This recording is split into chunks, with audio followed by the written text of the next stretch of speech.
Triceratops featuring the words Dinos Rock, an Apatosaurus sticker, and the extremely rare puffy kind. This is the Onion News Network.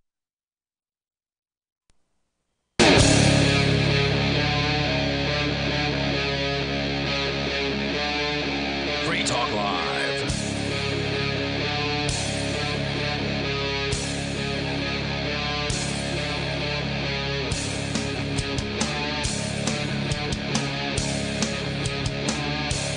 It's Free Talk Live. And of course, you can join us on the radio.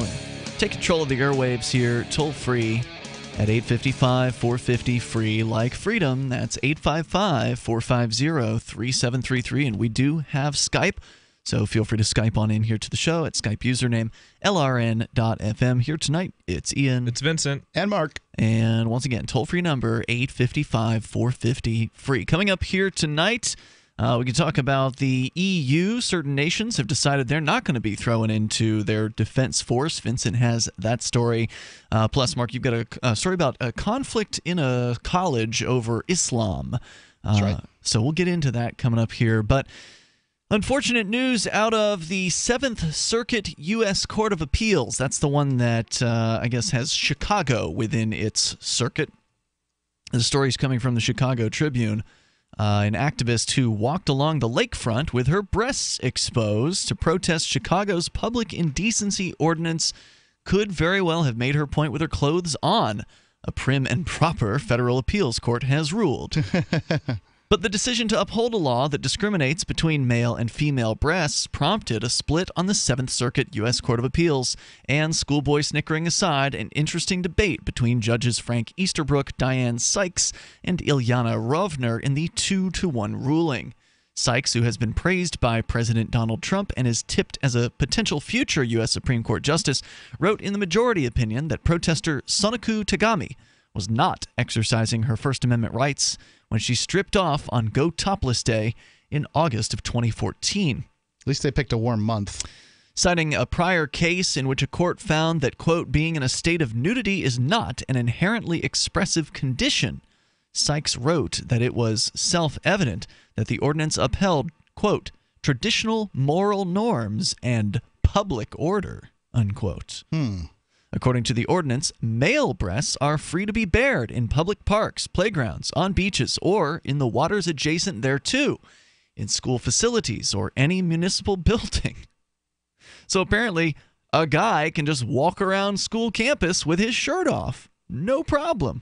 It's in municipal buildings? Yep. According to the Chicago ordinance, female breasts, on the other hand, or at least the portion at or below the upper edge of the areola, are not, with offenders facing a fine of $100 to $500. The judge wrote the discrimination against women is constitutional in this case because it appropriately, quote, serves important governmental objectives.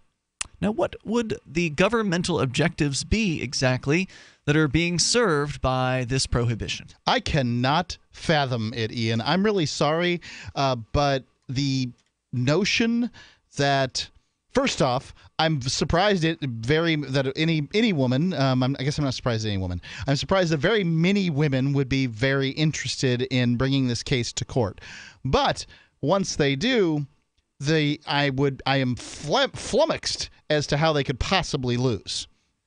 What judge in their right mind, let alone a female judge, two of them here on this panel, could possibly say that that it's constitutional for a man to walk around without a shirt, but not for a woman?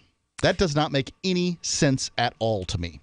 Well, she's arguing that the governmental objectives are higher and more important. I guess the governmental objection is social order, as she stated earlier, and the idea is that men simply cannot be trusted to not reach out and grab themselves some.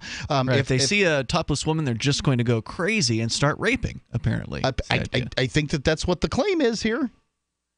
So Rovner disagreed, arguing that upholding laws simply because they have been, quote, part of our culture, unquote, would have denied society, women lawyers, women jurors, women estate administrators. Hold on. The two females ruled against Rovner this? was a female. Okay, thank God. Ilyana Rovner.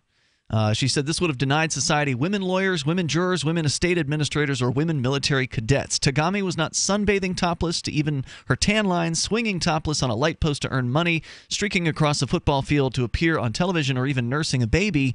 Her conduct had but one purpose: to engage in a political protest. It is difficult to imagine conduct more directly linked to the message than that in which Tagami engaged. She continued, saying that any invocation of tradition and moral values in support of a law that facially discriminates among classes of people calls for a healthy dose of skepticism on our part, as historical norms are as likely to reflect long-standing biases as they are reasonable distinctions.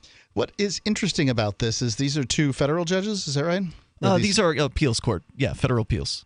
Two federal appeals court judges agree, maybe not for the same reason, but at least they agree, and one disagrees. And so you have a ruling. It's really interesting, right? Like, the law is supposed to be, we're a nation of laws, so it should be clear. But no, a law is just an opinion backed by a gun. That's what it is. And in this case, you have three distinct opinions, two of which agree with one another, and another one disagrees. Obviously, this is a panel of the appeals court. It's not the full court, so not sure where this case is going to go from here. I can't imagine this case isn't going to see some kind of appeal. I hope it does. I mean, I'm flabbergasted at the result. Well, I get you. I understand why you're frustrated with it. I am as well, but I can't say I'm shocked by it.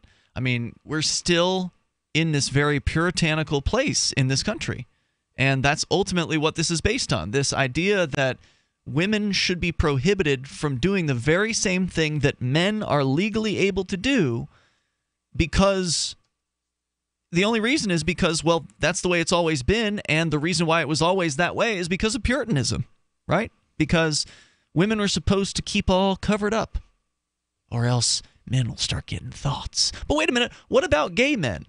Aren't gay men turned on by a nice six-pack of abs, a nice attractive man walking down the street? If the idea is that women are being topless around and about in society would cause all manner of anarchy in the streets, as men just can't, keep themselves together and just have to go off and commit crimes as a result, commit sexual assault or whatever as a result of this happening, well, then wouldn't gay men be doing the same thing?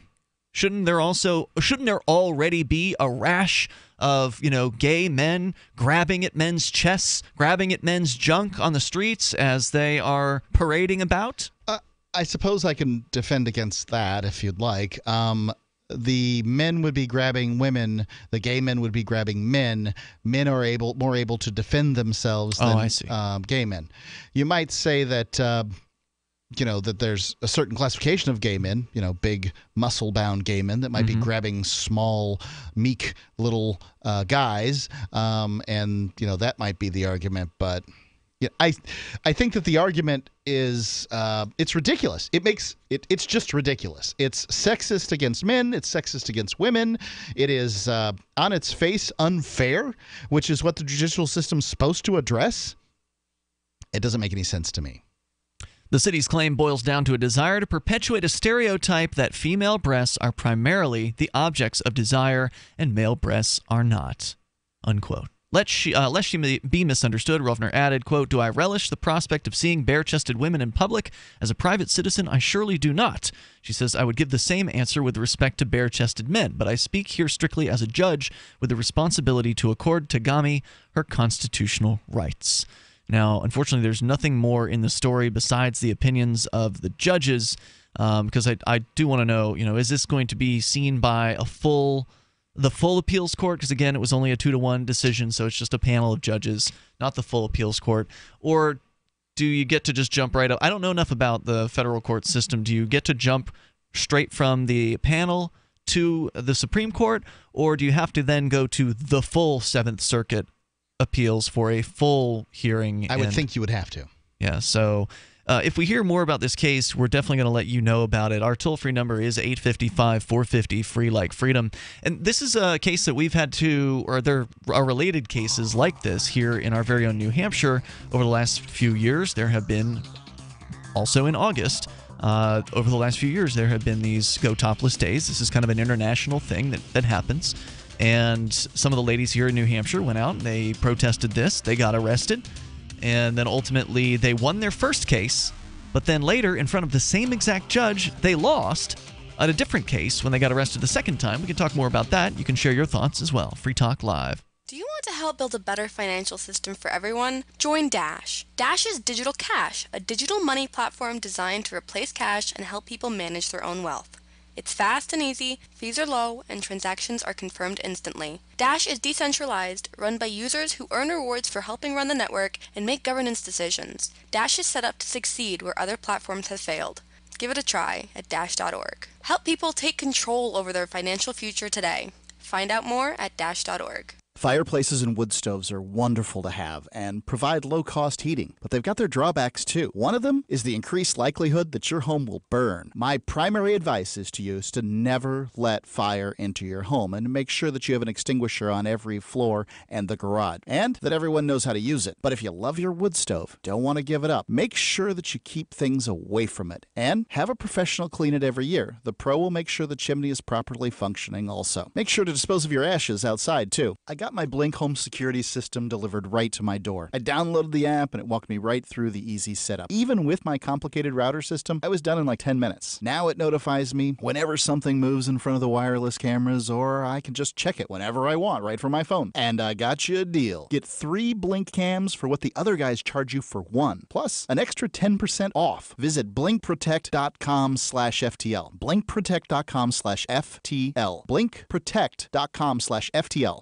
Earlier this year, after many years of conflict over the direction of Bitcoin, the creators of Bitcoin Cash did just what they were told to do. They forked off. Now there are 2 Bitcoins, the one that is run by the big bank patsies, and Bitcoin Cash, the one that stays true to the creator's vision. Bitcoin Cash has surprised many with its relevancy and staying power, and the price reflects it. If you believe that Bitcoin was meant to be a low-cost, easy-to-use, peer-to-peer currency that could bring economic freedom to the world, you need Bitcoin Cash. Get your Bitcoin Cash wallet right now at bitcoin.com. The Free State Project has reached its goal of 20,000 liberty lovers who've pledged to move to New Hampshire and get active to achieve liberty in our lifetime. Perhaps you're trying to figure out what part of New Hampshire should be your destination. If so, consider Keene. You'll find more than 150 reasons to move to Keene at move.freekeene.com. Keene is famous for its historic, publicity-generating activism, as well as being the liberty media capital of the world. It's home to freekeene.com, New Hampshire's destination for liberty activism, news, and opinion. For years, we've been compiling over 150 reasons to move to Keene at move.freekeene.com, where you'll learn about some of what's happening here and what makes Keene a great place to live. If you love liberty, you'll probably enjoy anywhere you end up in the Shire. But do your due diligence first. Please visit move.freekeene.com for the full list of over 150 reasons to move to Keene. That's move.freekeene.com. LRN.FM is proud to announce our official listening apps for Android and iOS devices. Now you can easily tune into our streams anywhere, anytime on your smartphone or tablet. Just visit apps.lrn.fm or search for LRN.FM in the Android or Apple app stores. Please download, rate us 5 stars, then share the link on your social media, and let your friends and family know how you're listening to LRN.FM. Download it now, free at apps.lrn.fm. This Your Family Today tip is brought to you by Nesquik. Try Nesquik 4-packs, perfect for lunches and great for kids on the go. Look for it in the juice aisle. Snack time is a great chance to sneak extra calcium into your child's diet without making him feel like he's eating something he doesn't want. Serve up dairy-rich foods like smoothies, flavored milk, frozen yogurt, and string cheese. He'll love the treat, and you'll love knowing how good it is for him. For more tips like these, visit us at parenthood.com/yourfamilytoday. If you enjoy LRN.FM, please contribute to your favorite shows via their websites and become an amplifier at amp.lrn.fm. That's amp.lrn.fm.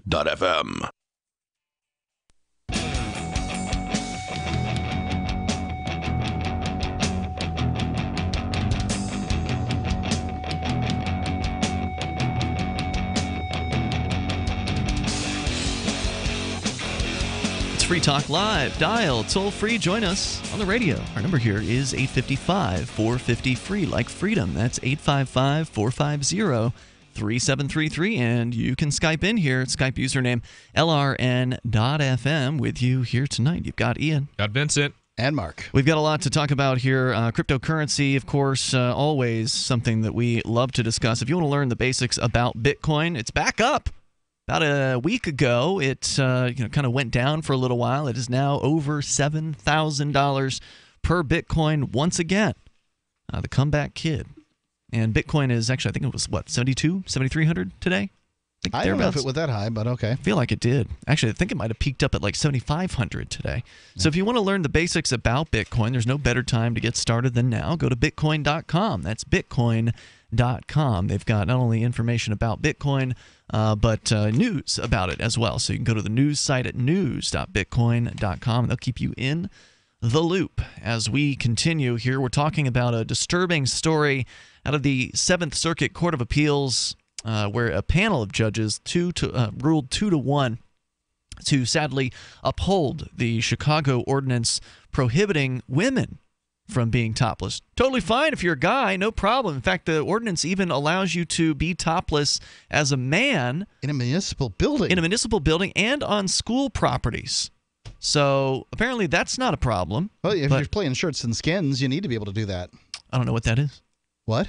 I don't know what that is. You don't know what shirts and skins means? No, what is it? Is it a game or something?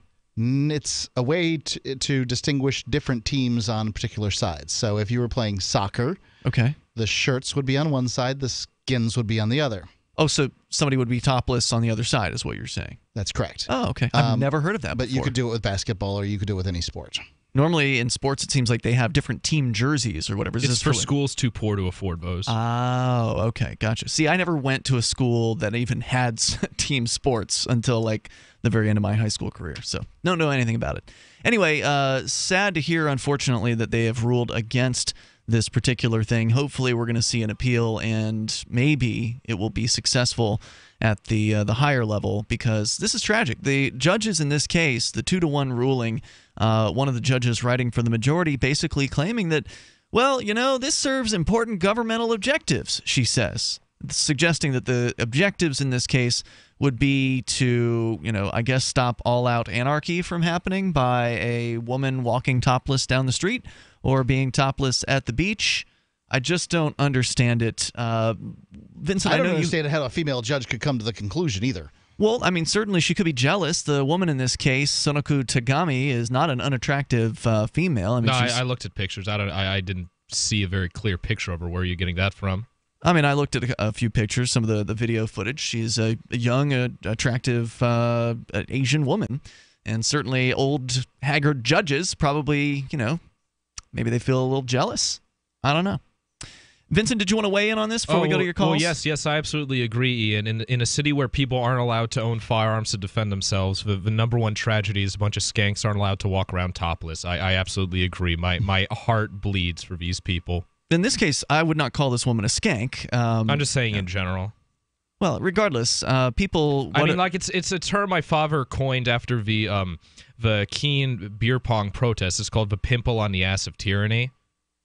So you're saying it's such a I'm just saying, like, I don't agree with it, but it's such a minor issue to call it tragic in Chicago, right? Murder, one of the murder capitals of the country, because the government's getting in the way of self-defense. I just think that's pretty that's hard to take seriously. Well, I agree. So you're saying it's not important to you, is what you're saying? No, it's not important to you, and it's probably not important to the vast majority of women around. And in the big picture, I don't think it's either. Important. But it is blatantly unfair, right? To me, it's important because people should not be treated differently by the system in this way. I mean, look, if indeed people are supposed to be created equal, then the government ought to act like it. And this is an old vestige of, the Puritanism in this country, and I think it's despicable what they've done to these women, regardless of what your opinion is of how attractive they are. Well, that's not a. Do you know how to triage, Ian? Do you know what triaging is? Yeah, that's where like doctors pick who lives and who dies. Well, it's on the if there's like a disaster on a ski slope, they have like green, like okay, you're good, we'll get you medical treatment after all the others.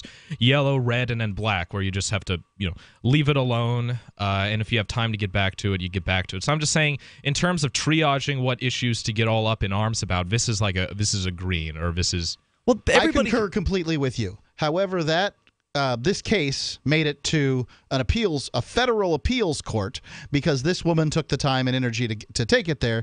So should that group of judges have chosen to rule against her because there are more important areas of freedom when they had that moment to make a decision right then?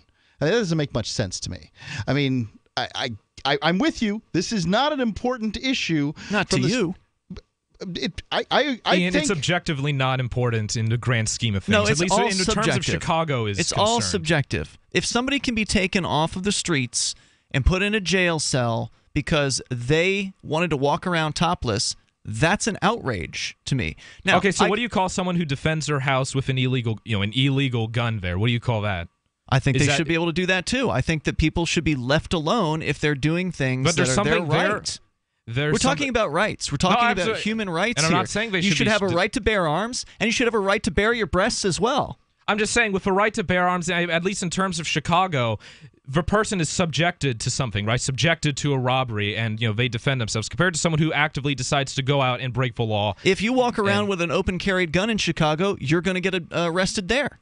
Absolutely, and I'd say, in terms of triaging, I'd say it's more important to... That's fine. You can have your level of importance. Obviously, everybody has their own rankings as far as the issues that they consider to be important. There's some things that, Mark is not willing to come out to the State House and testify on. That's fine, but there may be certain issues where he is, like you came out on one of the cryptocurrency bills last year, Mark. I'll always go for a homeschool one. Homeschool. I've heard there's some sort of homeschool proposed regulations that are coming up this year. So yeah, they're ugly. You're probably going to come out for that. So everybody has their priorities. I am in no way saying that I think this should be everyone's priority, but it's her priority, and it's worth talking about. All right, good for her. I just don't think it deserves the level of importance you're saying, that it's a tragedy.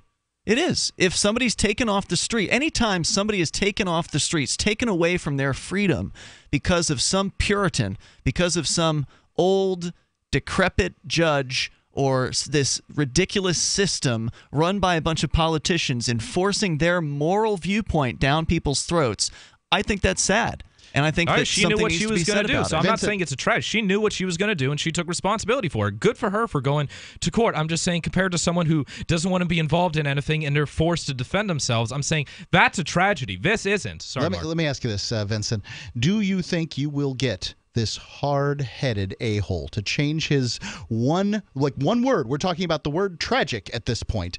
Do you think that you will get? Won't get him to drop a letter. The only thing he will do is add an exclamation point to this. If you want to talk about what makes sense, spending nationally syndicated radio talk show time on whether or not Ian uses the word tragic, he's made a career out of blowing up bullcrap into. You think it's bullcrap? You think it's bullcrap when people have their freedom taken from them simply because they wanted to walk down the street or enjoy a day at the beach? The toll-free number here tonight is 855-450-FREE. Freedom matters to me. It's Free Talk Live. This is Dan Pilla. Do you owe the IRS money you can't pay? Are tax debts crippling you? I've defended people from the IRS for over 30 years. I've helped thousands, and I can help you too.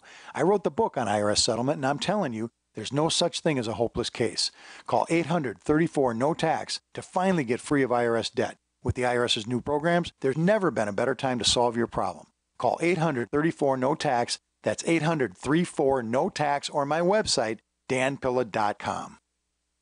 Frustrated trying to get business capital? Want to take the slow process and rejection out of the equation? GCNloans.com removes the slow, irritating approval process. Instead, get quick, simple funding. Powered by David Allen Capital, 80% of our pre-qualified clients are approved in days. Pre-qualify at GCNloans.com and get your money this week. It's that easy. GCNloans.com. That's GCNloans.com.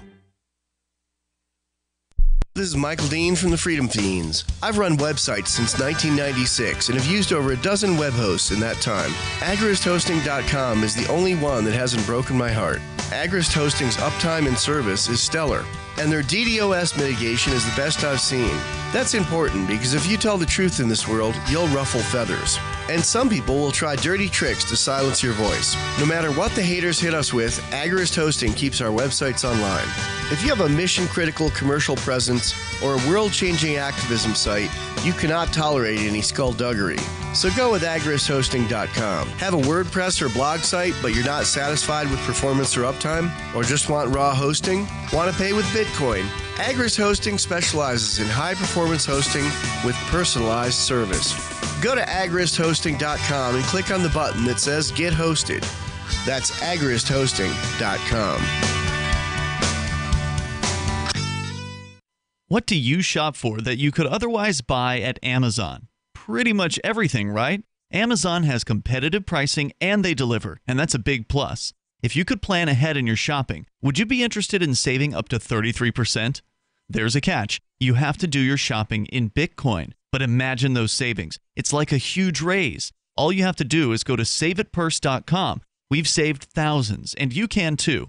Plan ahead and save. SaveItPurse.com. There are lots of ways to listen to Free Talk Live. Our podcast has been around since podcasts began, and now the FTL feed is loaded with content besides our full show archives. Did you know that we make it easy for you to customize your podcast subscriptions? We have different feeds, one that includes only our full shows, one with just the Daily Digest, and one with just the Edgington Post. You decide what you listen to. It's quick and easy to customize your feeds at feeds.freetalklive.com. That's feeds.freetalklive.com. Is spreading the message of liberty, cryptocurrency, and peace around the globe worth $2 per month to you? As you may already know, in addition to our internet feed, LRN.FM broadcasts on free-to-air satellite across North and Central America, as well as Sub-Saharan Africa. And we've been available on satellite for free 24/7 since 2010. The LRN.FM free-to-air satellite signal is reaching some of the most oppressive regimes in the world, and there's no doubt our ideas are making an impact. You can learn more about the channel's impact by watching the 3-minute video at fund.lrn.fm. If you'd like to help free minds globally with our ideas of liberty, cryptocurrency, and peace, you can donate as little as $2 per month via fund.lrn.fm. You can help us continue and expand our satellite broadcast to multiple continents. Visit fund.lrn.fm today, and thank you for your help. Don't forget to share the link on social media. That's fund.lrn.fm.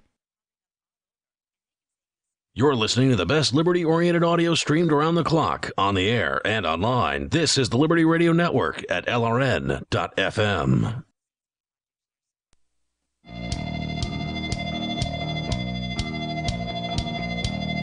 It's Free Talk Live. Of course, you can bring up anything you want. Just dial in toll-free here. Our number is 855-450-FREE like freedom. That's 855-450-3733. Skype in at Skype username LRN.FM. Whole Food Multi-Complete is much more than a multivitamin.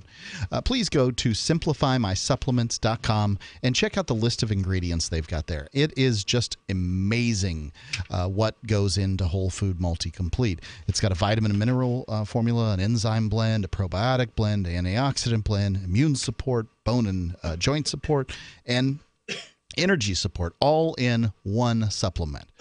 They make it easy to use and inexpensive. SimplifyMySupplements.com.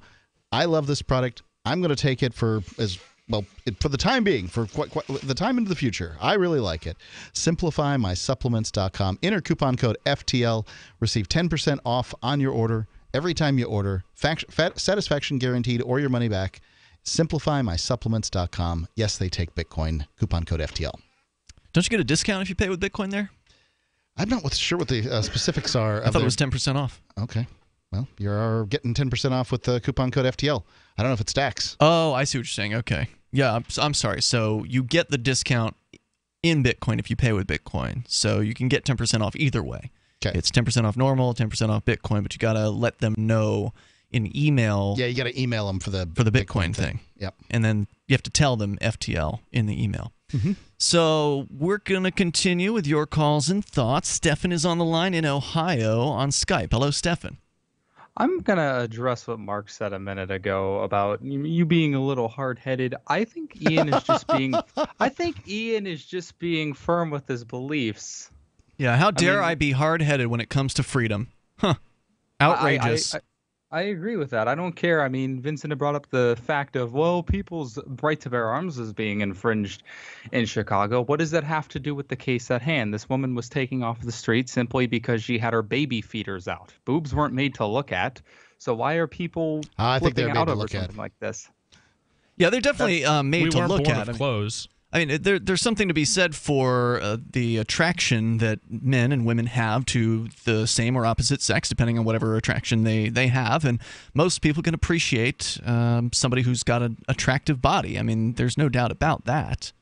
But people are going to look at them whether they are clothed or not, right? Like if she's walking down the street in a string bikini, people are going to look at that. But that's completely legal. But all of a sudden, if the areola is showing, society is at risk.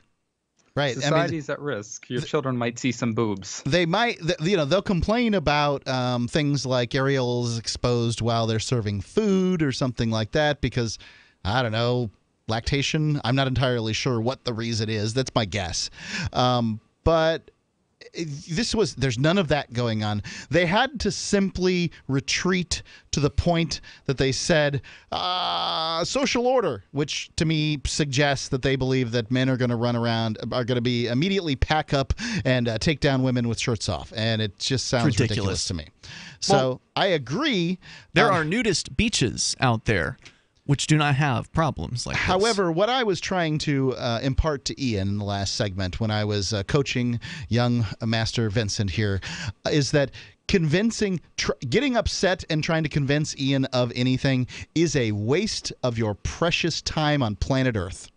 No, I wasn't upset. I was just flabbergasted he really at some of Ian's reasoning. But, I think Ian's a reasonable man, and he'll come around eventually. No, everything when it comes to freedom is a 10. On a scale of 1 to 10, everything's a 10. If somebody's getting their freedom taken from them, it's a 10 for that person. I would agree with you. And if you can't empathize with that person, then that's your problem. I didn't claim I couldn't empathize. I know. I'm making a statement. Maybe Vincent can't empathize. Okay. You were basically insinuating that this wasn't this big of a deal, Mark. Yeah. You were kind of downplaying it. It's not that big of a deal. I think that there are. So you agree with Vincent?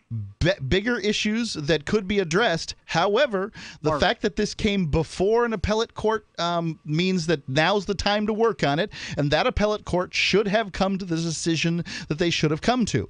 Am I going to get bent out of shape on it? Well, I'm going to take the time that it takes to explain it, but I'm not going to go losing any sleep tonight over it. There's no reason to lose sleep over it. I'm not suggesting that. He's just trying to create a more free society, and you seem very dismissive of the idea that he holds this to be very dear to him, and I kind of have an issue with that. Ian doesn't take it very dear to him. Ian takes everything at a 10, but none of it's he's not going to lose any sleep over it either. I think it's this phenomenon is called when you're holding a hammer, everything looks like a nail. And, when everything's a nail, then, you don't, which one do we focus on? Which one do we focus on? Oh, we have to focus on everything, and then nothing gets done. Well, no, it's not that way. Everybody can focus on the things that they want to focus on. I mean, when people move to New Hampshire as part of the New Hampshire Freedom Migration, they all have different issues that really get them going. Some people want to go and talk about homeschooling. Some people want to go and testify to the state house about cryptocurrency. Some people want to end the war on drugs. Some people want to do all of the above. Everybody's got their own preferences, and it'll all work out, the way it's supposed to. I don't get upset if more people show up for a cannabis hearing than show up for a cryptocurrency hearing. I'd like more people to show up for the cryptocurrency hearing, but I understand that for whatever reason, it just doesn't have that level of, interest among people. People aren't willing to come out for that issue, whereas cannabis decriminalization, they'll pack the state house with people on that issue. Back on the issue of this woman topless, I guess it kind of, is a stark contrast to, I believe in places in Vermont, there is actually no law against running around naked.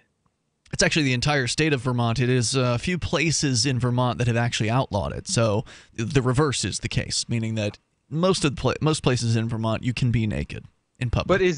But I don't think anybody probably even acts upon it. Actually, yes. When we first moved here in 2006, I remember in the news, I think it was that year or the next year, so it was pretty close to when we moved, that the town of Brattleboro actually did pass an ordinance restricting nudity in downtown Brattleboro, and that was supposedly in response to some teenagers who were going downtown naked. Wasn't there a guy that brought a boombox out and began to dance and gyrate in a suggestive fashion with no clothes on? I don't know, but that sounds hilarious. I recall that occurring. That was a big issue as far as it goes, and that's one of the things you have to ask yourself. It's funny to you, but I can assure you it is not funny to everyone, not by any stretch of the imagination. I don't care what people think about whether it's funny or not. You don't like it? Then we need to abolish public property. This whole conversation is about what Ian thinks. I know. That man's penis was aggressive upon me. Flipping around like... this conversation is about Puritanism, is what it's about. It's about the idea of trying to change society's values in addition to changing the laws. So to me, that's also an important form of activism, is social activism. And, while this guy may have been super tacky or whatever, it does sound like it would have been amusing to some extent. I'm not saying I wouldn't have been amused watching the guy, but don't expect me to run to this aid. There is a point at which I will say, you know what? There's freedom, and then there's what you're doing. And I'm just, goodbye. Well, once again, you want to change that? The right way would be to end public property. No one's listening to me on public property. That way, private property could have whatever rules they wanted to. And it's likely that private property would have more restrictive rules rather than more freedom-oriented rules when it came to showing genitals. I guess it's just the point of just because something is legal doesn't mean everybody's going to do it. I guarantee you if it was legal to go down the street and bob my penis around, that not everybody would be running around bobbing very few people would do that. Very few people would do that because it is socially unacceptable generally. To do that sort of thing. And cold. But I don't think it should be socially unacceptable for women to be topless if men are also allowed to be topless. I concur with that. That's basic fairness. I know men with bigger boobs than females. Right. No doubt about it. Thanks for the call, Stefan. I appreciate it. Yeah, this is blatant sexism.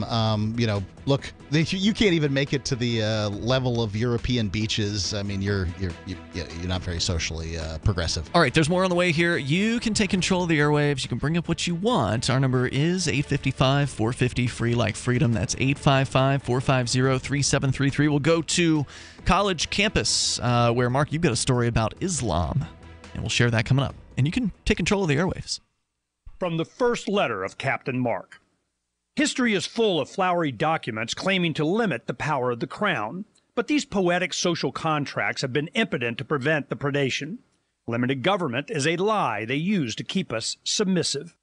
The crown cannot be trusted to abide by its founding charters, nor its treaties, nor even its own rules. The essence of the crown is centralized violence, and I've had enough. That's why I raised my black banner. I am no revolutionary. My aim is not to reset the cycle of violence, but to break it. My aim is an evolved society, invisible to the crown. Not a new hierarchy, but decentralized networks with no central figure for the crown to target. If you want your servile life, keep it, but we will not submit to the crown's agenda. And when you are ready to stop being its beast of burden, ready for adventure and opportunity, join us at pirateswithoutborders.com. BuySellMakeOffer.com is better than ever. I'm Pat Matthews here to tell you that BuySellMakeOffer.com, the revolutionary site for buying and selling anything and everything, just upped the ante. Go right now to BuySellMakeOffer.com and click the Sign Me Up button. When you do, you'll get the first month free, and then it's just $9.95 a month to be a member forever. And you don't need a credit card for the initial setup. Create your own store on the site and sell whatever you want, as long as it's legal, however you want, and sell an unlimited number of items. Create your own intro video to describe what your store is all about. Use Skype to see who you're buying from or selling to. Sell unused household items, as well as antiques, cars, televisions, collectibles, real estate. The possibilities are unlimited. Use social networks to promote your store right from our site. Remember, there are never any fees, no matter how much you sell. Become a member today. I'm a member. Get all your friends to sign up, too. This could become a great business for you. Sell whatever you want for the first 30 days, free at BuySellMakeOffer.com. Many thought that a politician with a publicly inebriated lifestyle would be unelectable. But Dave Tillis has proved them wrong, winning over voters by loudly rambling on about issues they care about. Everybody's got to know that drunks are Americans, and we love America, and we want to make it awesome. Oh my God, let's do this. Let's be a senator. I love you guys. Tillis' total fearlessness and lack of inhibition seemed to speak to voters. This week, those supporters had something to celebrate as Senator Tillis proposed his first piece of legislation, the All Bus Stops Should Have Shelters bill. But does that mean you deserve to wake up in the snow? Hell no. Let's make a shelter on all bus stops. Ow! This idea is genius. This is the Onion News Network. The three most important things you can do for Free Talk Live are: 1, share one episode a week on Facebook or in some other social networking site. 2, buy the things you buy online through shop.freetalklive.com. 3, give $5 a month to the AMP program. It's my firm belief that Free Talk Live's AMP program is the best use of your charitable dollar among liberty-oriented organizations. Support all the organizations you love, but make sure you give $5 a month to AMP at amp.freetalklive.com. Looking for a great real estate investment? Consider New Hampshire, which is ground zero for the Liberty Movement. Your first call should be to Mark Worden from Porcupine Real Estate. He's more than just a real estate agent. He's your New Hampshire concierge. Where are the best places to live? Do you want farm, city, the burbs, or forest? Do you want a duplex or multifamily building so that renters pay your mortgage? There are homes in all price ranges in New Hampshire, and Mark can help with financing too. Invest in liberty and property. Mark Worden can help. PorcupineRealEstate.com. While our satellite channel is free to listen to, it's not free for us. You can help us cover our satellite costs with the chip-in on the right side of the page at lrn.fm.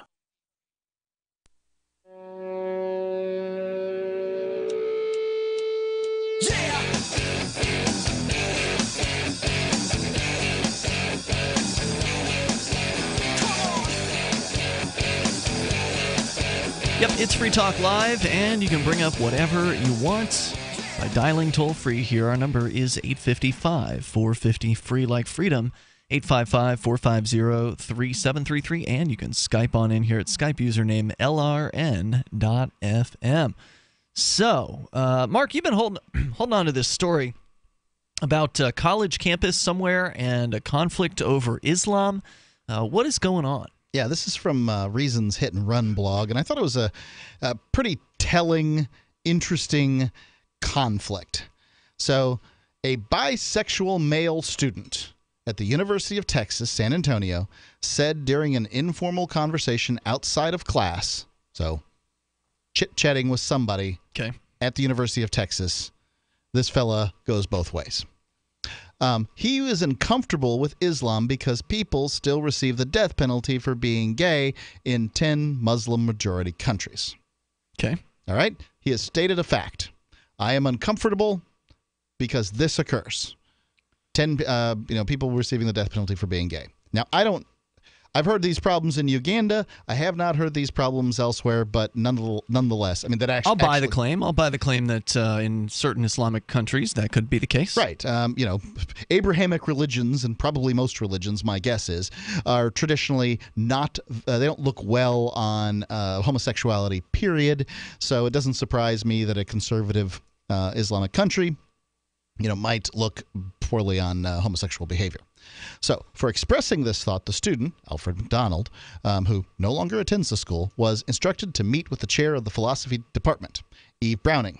Professor Browning told McDonald in no uncertain terms that he had committed the crime of offending someone. And she warned him that his habit of saying what he thinks could bring down the entire program. She threatened to call the behavior intervention team.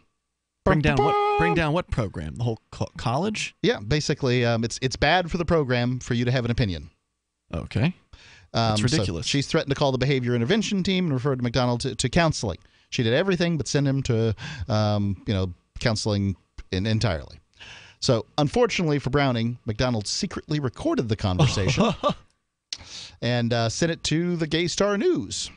It says here, we have not designed our program to tolerate these behaviors. We have not designed our program to tolerate these behaviors. We are against tolerance. Yeah. Later, she adds, we're not going to let you damage the program. So his opinion will damage the philosophy department of the University of Texas. He was just chatting outside of class, you said, right? Uh-huh. Okay. Somebody who walked by heard that. Unacceptable. Wow. Now, let me tell you what happened. I don't know. I'm not saying that somebody heard it and reported. Somebody who told it to. Okay. Let me go on with the article, but it's really fascinating the way this goes down. First, Browning accuses McDonald of skipping class, leaving early, causing disruption. McDonald attributes his tardiness to a medical condition, but notes that he has been doing better on this front ever since his professors approached him about the issue. The question is do you want to bring up all the stuff that I have done for real, or do you want to bring up the reason that you brought me here? So she moves on to a more serious charge, and apparently McDonald had engaged in a conversation with a Christian student who noted she was marrying a Muslim man. It was then that McDonald expressed his discomfort with the religion. Now, he probably doesn't know what he's talking about as far as, those countries may have prohibitions that may result in the death penalty. I'm just going to take him at his word there. But to say that that's because of Islam is not necessarily accurate. For instance, we know Will Coley. He's one of our sometime co-hosts here on Free Talk Live. He is totally fine being friends with gay people. He does not advocate for... Wait a second, mister. We have gone right on air, you and I, full steam ahead, and said things to the effect of the Black Death that plagued Europe and killed a third of Europeans and a great deal of people throughout the world, but specifically in Europe, we said the Black Death was caused by Christianity. Why? Because Christians preachers decided that cats hung out with witches. Witches were in league of the devil, so killing of cats was a good thing. That's not Christianity. Yeah, that's what I'm saying. It's not Islam. No, okay? But you and that's what I'm saying. It's not the Orthodox view. The Orthodox view is to leave other people alone and live amongst them, and then try to bring them into your. I'm not sure what Orthodox means in this circumstance. You may be saying the letter of Islam as you understand it, but you will agree that the people that are meting out this death penalty, whenever it is meted out, are Islamic. They would call to be themselves Islamic, Muslim, sure. Doing it in the name of Allah and enforcing these because of all those things. All right. Oh, yeah, absolutely. In the same way that there are people who call themselves Christians who are going to war inside the United States. They're not Christians. They're not adhering to, the teachings of Jesus. And these people are not adhering to the teachings of Muhammad, period. So that's what I wanted to just correct here. This guy is saying he's afraid of Islam because of what some people who call themselves Islamic might be doing over in the Middle East. Islam's it's irrational. Pretty clear that homosexuality is abomination, right? I mean, well, that's something you could. I'm sure a lot of them might say, but ultimately, I think it says right there in the Quran, as I understand it. A caller called in and addressed this, and Will Coley basically said something to the effect of, "Well, yeah." That's just something that I live with, kind of thing. Yeah, I don't have the Quran in front of me. Then let's just stop trying to guess what Islam says about homosexuality. Because a 1,600-year-old religion likely says lop the heads off the fags, okay? No, I don't think that's what they're all about. No, I'm pretty sure it doesn't. Look. So they may not be in favor of it, but that doesn't mean that the viewpoint is that they should die. That is a misunderstanding or, an outrageous, when it comes to misinterpretation. religion, everything that you do, if God's willing to send you to burn in an eternal torture pit, then that same God isn't going to have a problem with you getting sent there a little sooner. Well, you ought to That's the God we're talking about. You ought to ask Will Coley about I'm happy to. What he him says about hell. If his God, Will Coley said that one of the 7 tenets of Islam is that there is a judgment day. What do you think happens at Judgment Day? Yeah, you ought to ask him about that because it's not what you think. It's not. Okay. So wait, Ian, what is it that he thinks then? I'm not gonna try to re-explain. Then why go down this situation? This path? Because you guys are just misinformed on this, and that's all I wanted to clarify. Ian, you're just giving empty platitudes. I didn't even say anything, by the way. You're just giving empty platitudes, man. Come on, answer Mark's question. The vast majority of Muslims around the world consider homosexuality to be against Allah, right? I honestly don't know. All right, then that's all we need to talk about here. Going on, Browning doesn't. The philosophy department here says, doesn't that strike you as an inappropriate thing to say about somebody's fiance? McDonald, the student, says, I wasn't talking about the fiance. The fiance could have whatever interpretation of the religion that they want, like Will Coley. I said something like, thinking, that I wasn't about the fiancé. It was about the religious practices in those countries. And how is that appropriate to bring that up in connection with someone's fiancé? They brought it up, the Islam part. And you brought up the threat to your life as posed by this fiancé? No. We got to the subject of Islam, not the fiancé. Do you understand how someone would find that offensive? How would someone, he says, how someone would find that offensive? Yeah. How they could perceive it? Sure. I mean, I could find that offensive. If and the philosophy says, if a confusing comment to me, it's a confusing comment to me because Muslims do not all live in countries in which bisexuals are executed. Muslims live in the United States. McDonald says, sure. Muslims live in France. Muslims live around the world. It's the fastest growing religion in the world. McDonald says, yeah. One of my good friends at the university is Muslim. And do you tell me that that you object to his religion because there are places on earth where gay, lesbian, and bisexual people are discriminated against, including our own country? McDonald says, well, my verbiage was, the Muslim friend is a her. My verbiage was killed, not discriminated against. And I mean, the death penalty is pretty severe. Browning then says, what does this have to do with her being engaged to a Muslim? Nothing. I wasn't talking about the engagement to the Muslim. I was talking about Islam at that particular moment. So what we have here is a university head discriminating against a bisexual student or homosexual student, essentially, be in favor of a person who has a Muslim betrothal. And that's all very strange to me to see which one falls before which one. So the homosexual person is obviously, at this point, no one's caring that homosexuals are killed in Islamic countries, and that's what the conversation was about. It's like, oh, somebody was offended about what you had to say about Muslims. And it's interesting how the university decided to deal with this. The toll-free number here tonight, if you want to join us, is 855-450-FREE. So how did they deal with it? Did they ban the kid? I'll give you the ended result here in just a moment. 855-450-FREE. Like freedom, you can join us here, and you can also bring up whatever you want, whether you want to comment on the lack of tolerance on college campuses. And Vincent is in a college campus right now. He's a college student, so we'll see what he thinks about all this, too.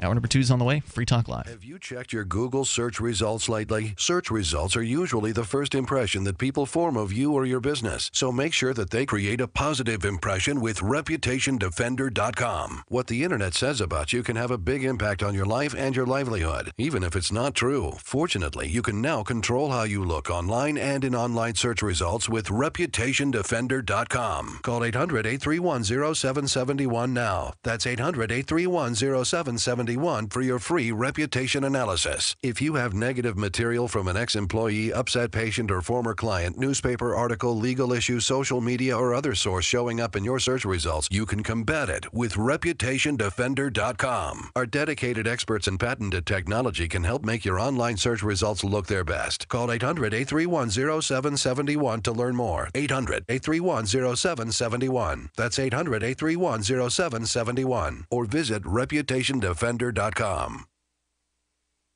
Are you tired of governments murdering people around the world? Stop using their money. There is an alternative. Bitcoin is a stateless, free market, non-political currency. Bitcoin cannot be inflated or controlled by any government. By using their money, you are helping the state. Stop doing it! You have an incredible alternative available now. Learn it, use it, spread it. Get started with Bitcoin at Bitcoin.com. That's Bitcoin.com. Did you know you can watch Free Talk Live during our live show 7 days a week from 7 to 10 p.m. Eastern via our studio cams at cam.freetalklive.com? Plus, you can chat with other listeners while you watch, all totally free. Now that our live video stream is hosted by YouTube, our video archives will be online even faster. So be sure to subscribe to our YouTube channel. Listen, watch, and chat all free at cam.freetalklive.com. That's cam.freetalklive.com. You're listening to the live edition of Free Talk Live. Hour number 2 is next, after the news, here on the Liberty Radio Network at LRN.FM. From Keene in the Shire, the Liberty Media capital of the world, this is Daryl W. Perry, host of FPP Radio News for Wednesday, November 15th, 2017. Silver is trading at $17.16 per ounce. Gold is valued at $1,287 per ounce. Bitcoin is trading at 2.5 cents, and the average price of Bitcoin is $7,138.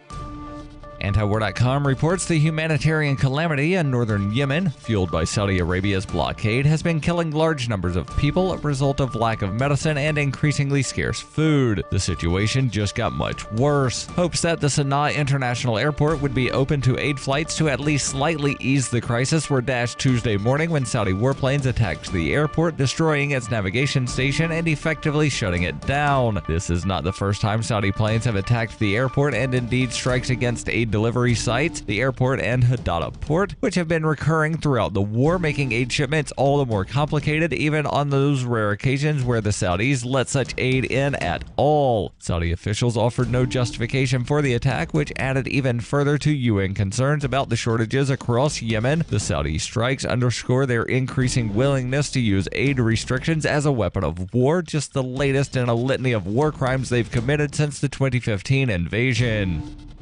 For over 40 years, Roberts & Roberts Brokerage has been a trusted source for buying and selling precious metals like gold and silver. And as a Bitcoin-preferred business, Roberts & Roberts Brokerage has removed the minimum purchase amount for all orders paid in the digital currency. Call Roberts & Roberts Brokerage today for knowledgeable advice on buying and selling precious metals and a forward-thinking approach to new technologies. 800-874-9760 or visit online at rrbi.co.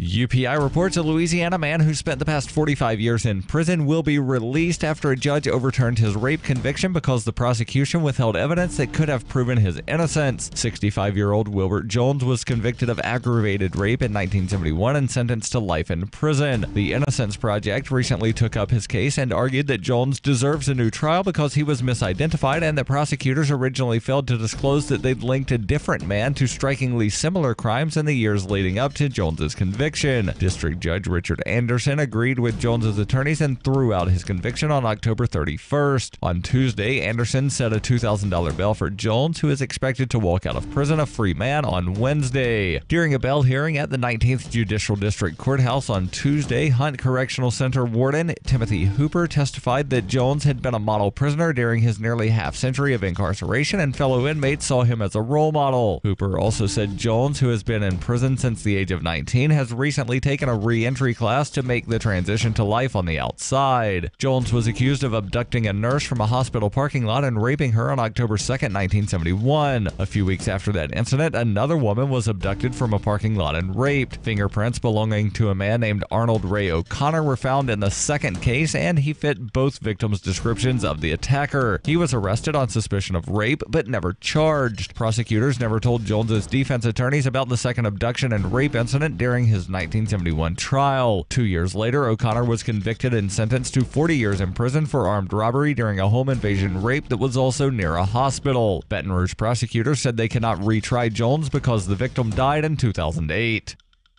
Bitcoin Not Bombs is a launching pad for nonprofits and social entrepreneurs into the financial freedom of the Bitcoin economy. Bitcoin Not Bombs offers premium publicity campaigns designed to facilitate an organization's adoption of Bitcoin as a payment system and to fully capitalize on that decision in their fundraising efforts. Bitcoin Not Bombs is fully committed to being the hub of the nonprofit sector of the Bitcoin economy, maximizing the potential cross-promotion of all our clients and commercial partners. To learn more, visit bitcoinnotbombs.com. Reuters reports U.S. Senate Majority Leader Mitch McConnell said Tuesday that he wanted to work with the White House to explore ways to keep embattled Republican Senate candidate Roy Moore from taking office if he wins a special election in Alabama. Speaking to reporters at the U.S. Capitol, McConnell said he had been in contact with President Donald Trump and others about sexual misconduct allegations against Moore. 5 women have accused Moore of sexual misconduct stemming from when he was in his 30s and they were teenagers. Moore, who is now 70, denies the allegations. McConnell said Republicans were considering having a candidate launch a write-in campaign against Moore for the December 12th special election. This has been FPP Radio News. Online at fppradio.com. With weather conditions in the Sahara among the most brutal in the world, the desert is a place suitable only for collapsing, dying, and rotting. Starvation is just one of the many possible outcomes for the gazelle or desert elk. It could also suffocate in a sandstorm, collapse of dehydration, or be run over by a dune buggy. Only the vulture has the wherewithal to survive in this nirvana of death. They feed on the dead of the Sahara. Uniquely adapted to the rigors of desert life, the vulture usually dies of heart disease after becoming overweight from the feast of carcasses. The landscape of the desert is dominated by towering sand dunes made from millions of years of ground-up bones. Another day ends in the Sahara, Earth's largest, most uncomfortable tomb. This is the Onion News Network.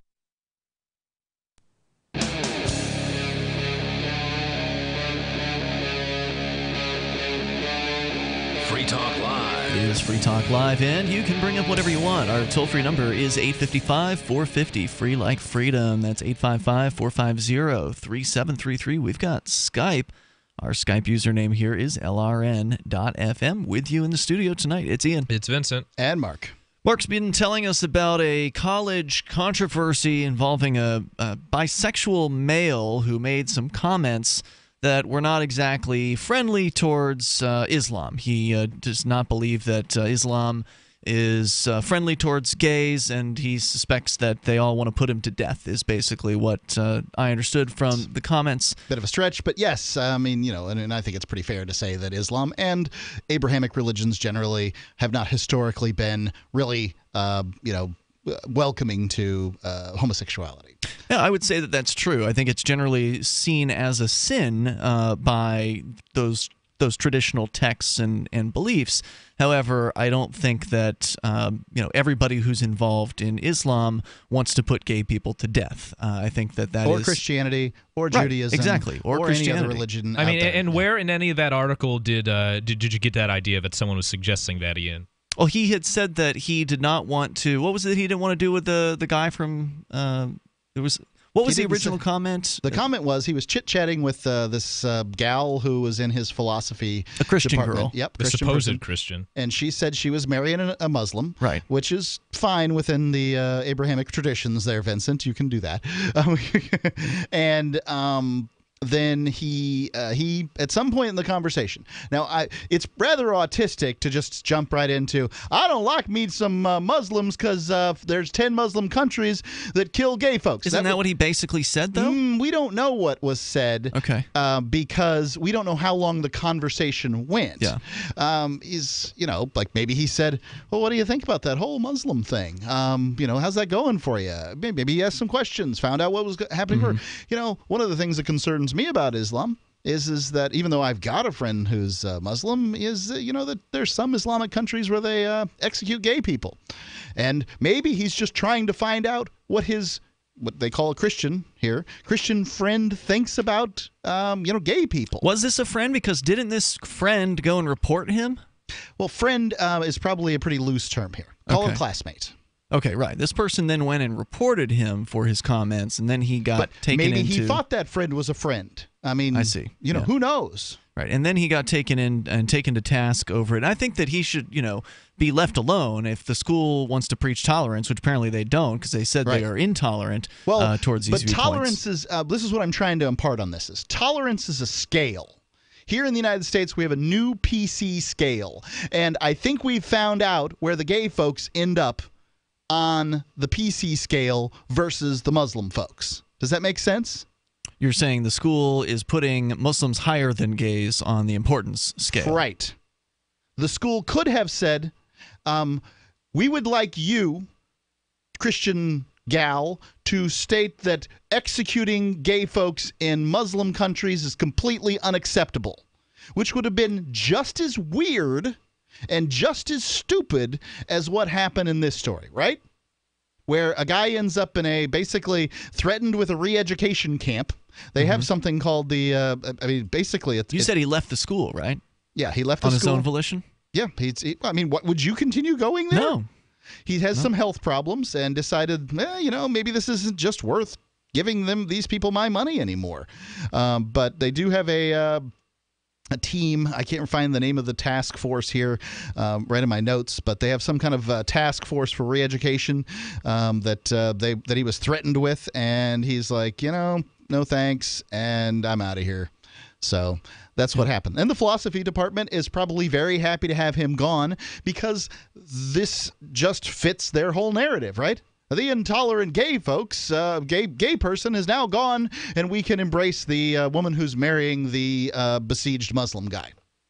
The toll-free number here tonight, if you want to join us, is 855-450-FREE like freedom. It would seem to me that the best way to handle a situation like this, if it was indeed some sort of situation, and I don't even think it should have been ignored, but rather than sending somebody to a re-education camp, maybe have him meet with the Muslim guy and, sit down and have a conversation.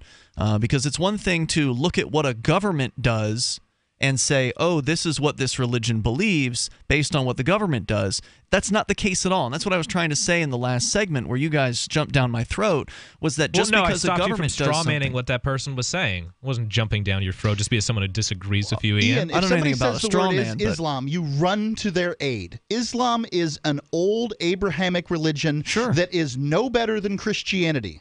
Yeah, very similar, actually. It's very, very similar. And it does not But there's a lot of misunderstandings out there about Agreed. it. And I think that it's valuable to try to, as best as I can, correct those misunderstandings. One of those misunderstandings is not that Islamic people, that Muslim people as a whole, value homosexuals. I didn't say they did. That is not one of those misunderstandings. I did not say they did at any point. Good. All I said is that because the government does something, whether it be in the Middle East or whether it be the United States, whether it's Christians who are doing it or Muslims who are doing it, that doesn't mean that is exactly what the religion teaches. In fact, in many cases, it is the opposite of what the religion teaches. That's all I was saying. Okay, I'm going to tell you that I was a Christian for a very long time, and that Christianity absolutely teaches that homosexuality is an abhorrence to God, and that Islam is essentially just a tweak to Christianity. It is not much different.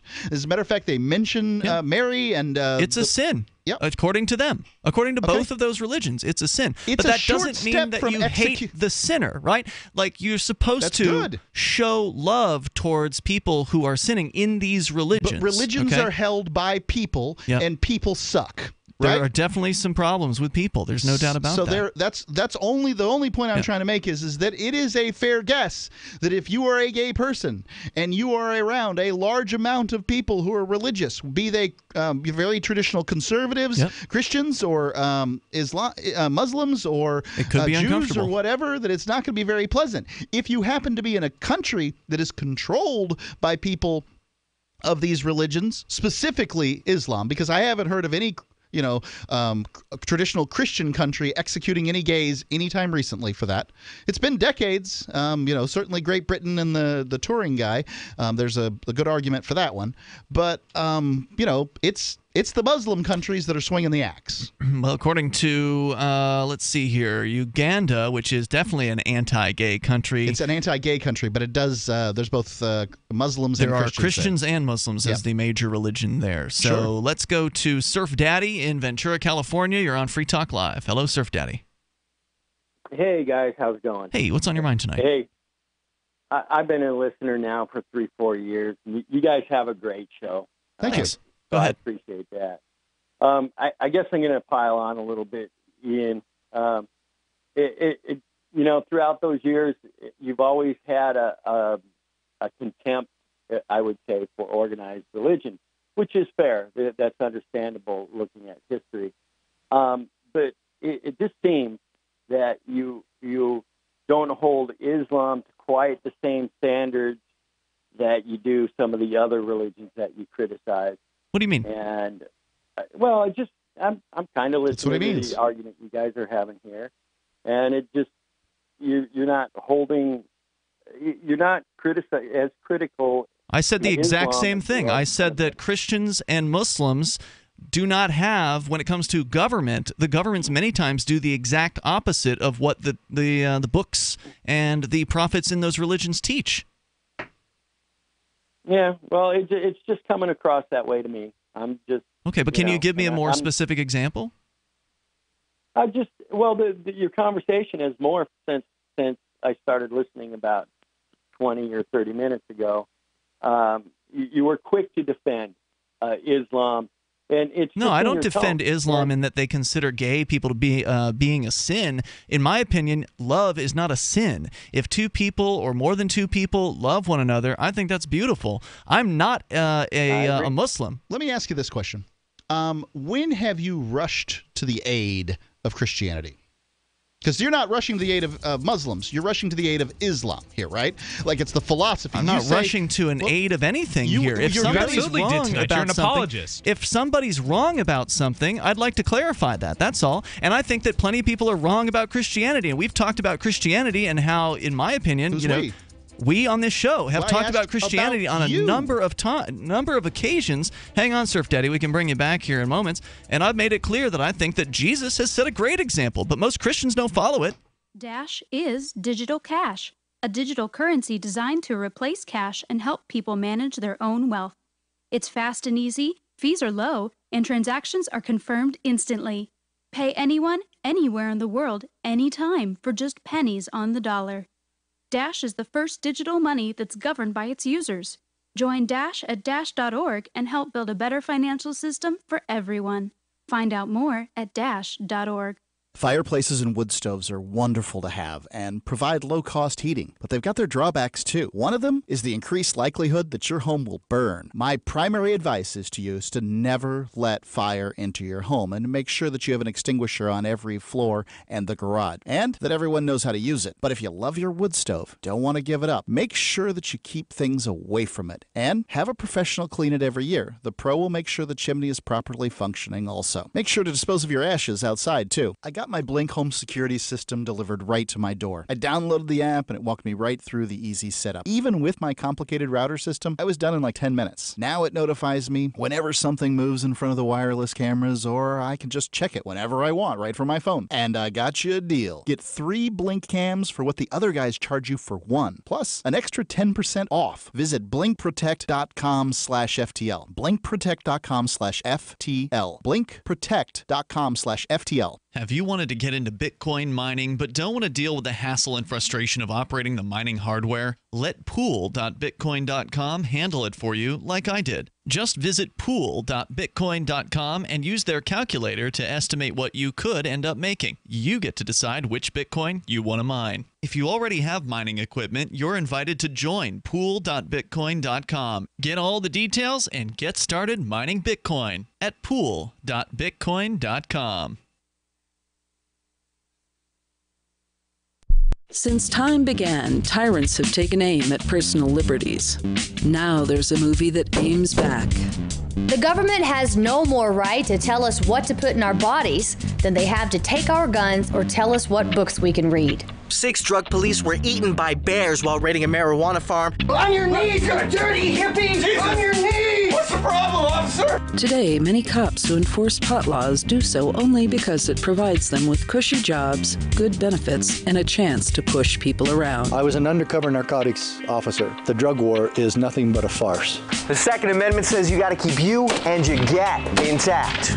Guns and Weed, The Road to Freedom. A film by Michael W. Dean and Nima Vadadi. DVD available now at gunsandweed.com or on Amazon. That's gunsandweed.com. Makes the perfect gift. Remember, that's gunsandweed.com.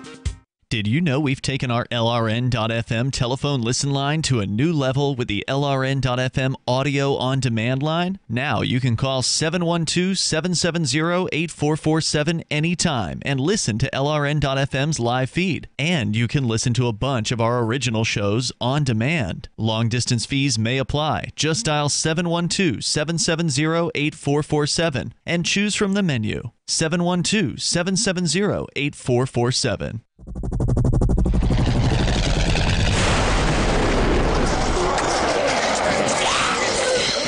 In Survivor Max 2, School Bites, Max must scavenge through a wasteland swarming with the undead. Desperate to find the medicine he needs, he discovers a community of survivors at his former school. Has he finally found the safe haven he's been looking for, or will he discover that school bites?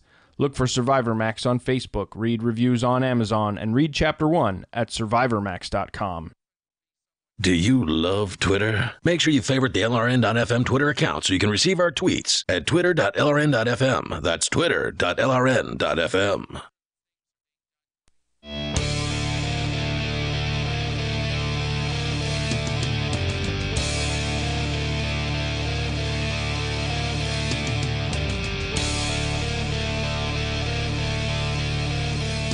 This is Free Talk Live, and you can bring up whatever you want. Our toll-free number here is 855-450-FREE, like freedom. That's 855-450-3733. We do have Skype, and the Skype username is LRN.FM. Here in the studio, it's Ian. It's Vincent. And Mark. And, of course, Free Talk Live is brought to you by Dash. Dash is digital cash. It's a digital money platform designed to replace cash and help people manage their own wealth. It's fast, it can be private and easy, fees are low, unlike Bitcoin, and transactions are quick and can be confirmed instantly. You can pay anyone, anywhere in the world, anytime, for just pennies on the dollar. Dash is decentralized, run by users who earn rewards for helping run the network and make governance decisions. Anyone can invest in Dash and earn rewards for helping run the Dash network.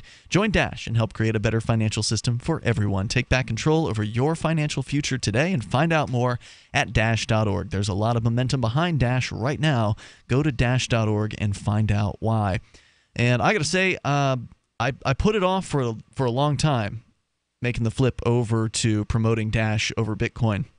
But I'm going to have to start because Bitcoin is basically broken as far as retail use is concerned. You cannot, except on huge purchases, no one sane could justify spending Bitcoin if you're going to have to spend, what did you say, Mark? A $10 fee was what they wanted today to send some Bitcoin somewhere? Yeah, I sent some Bitcoin earlier. It was a pretty large transaction, but I spent a $10 fee. It doesn't matter. The size of the amount of the transaction doesn't matter. What matters is how clogged the network is, and so on and so forth.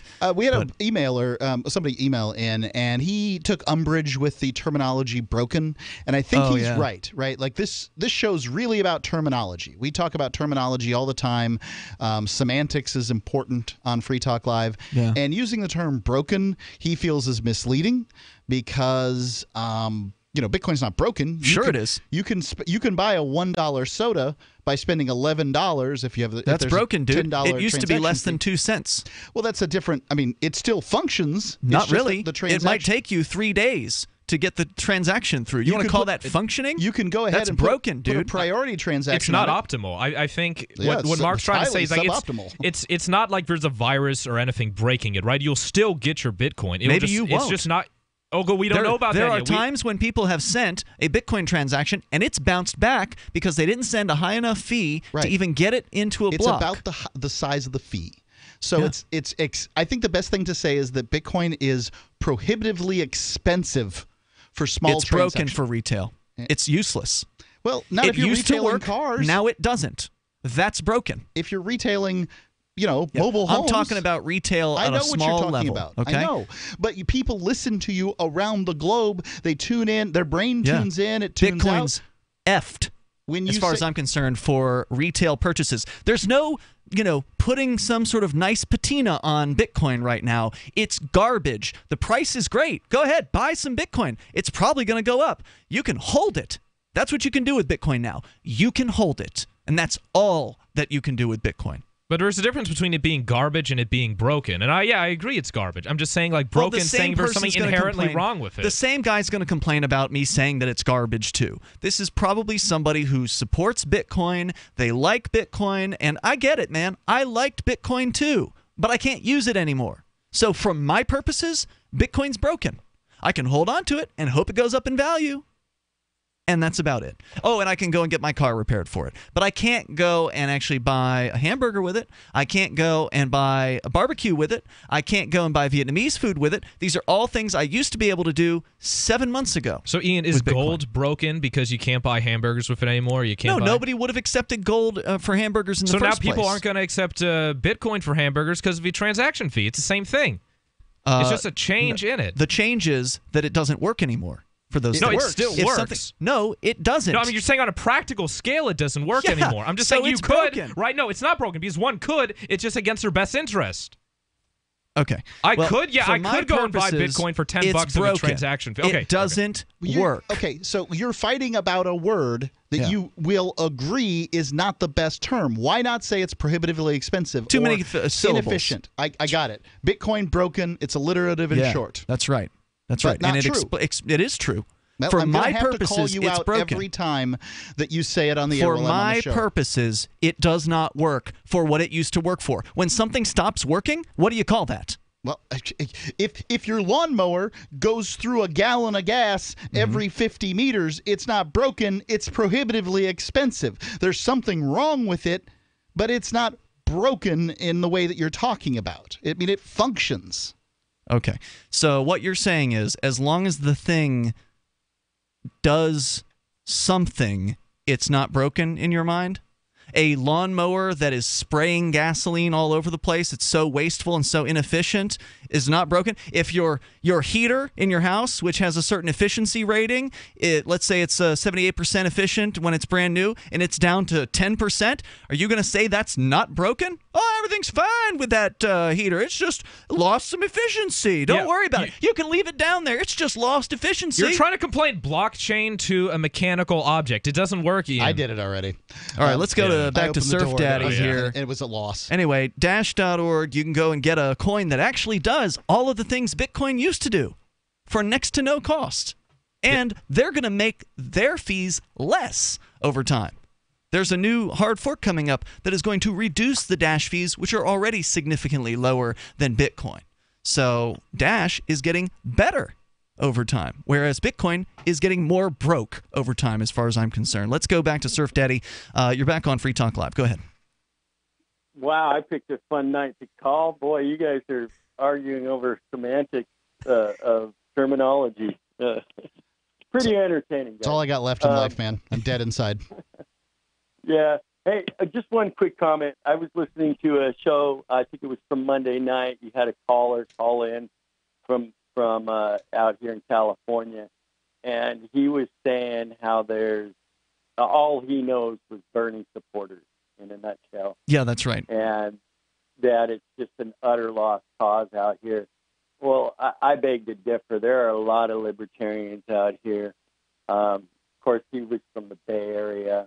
I'm in a more, I'm not going to call it rural, just suburban area. And That's there's where it a lot of tends to be. libertarians up here. Yeah, it's how it tends to be. Libertarians tend not to congregate in cities, from what I've seen. They just don't like the amount of authority that cities seem to have. I'm not.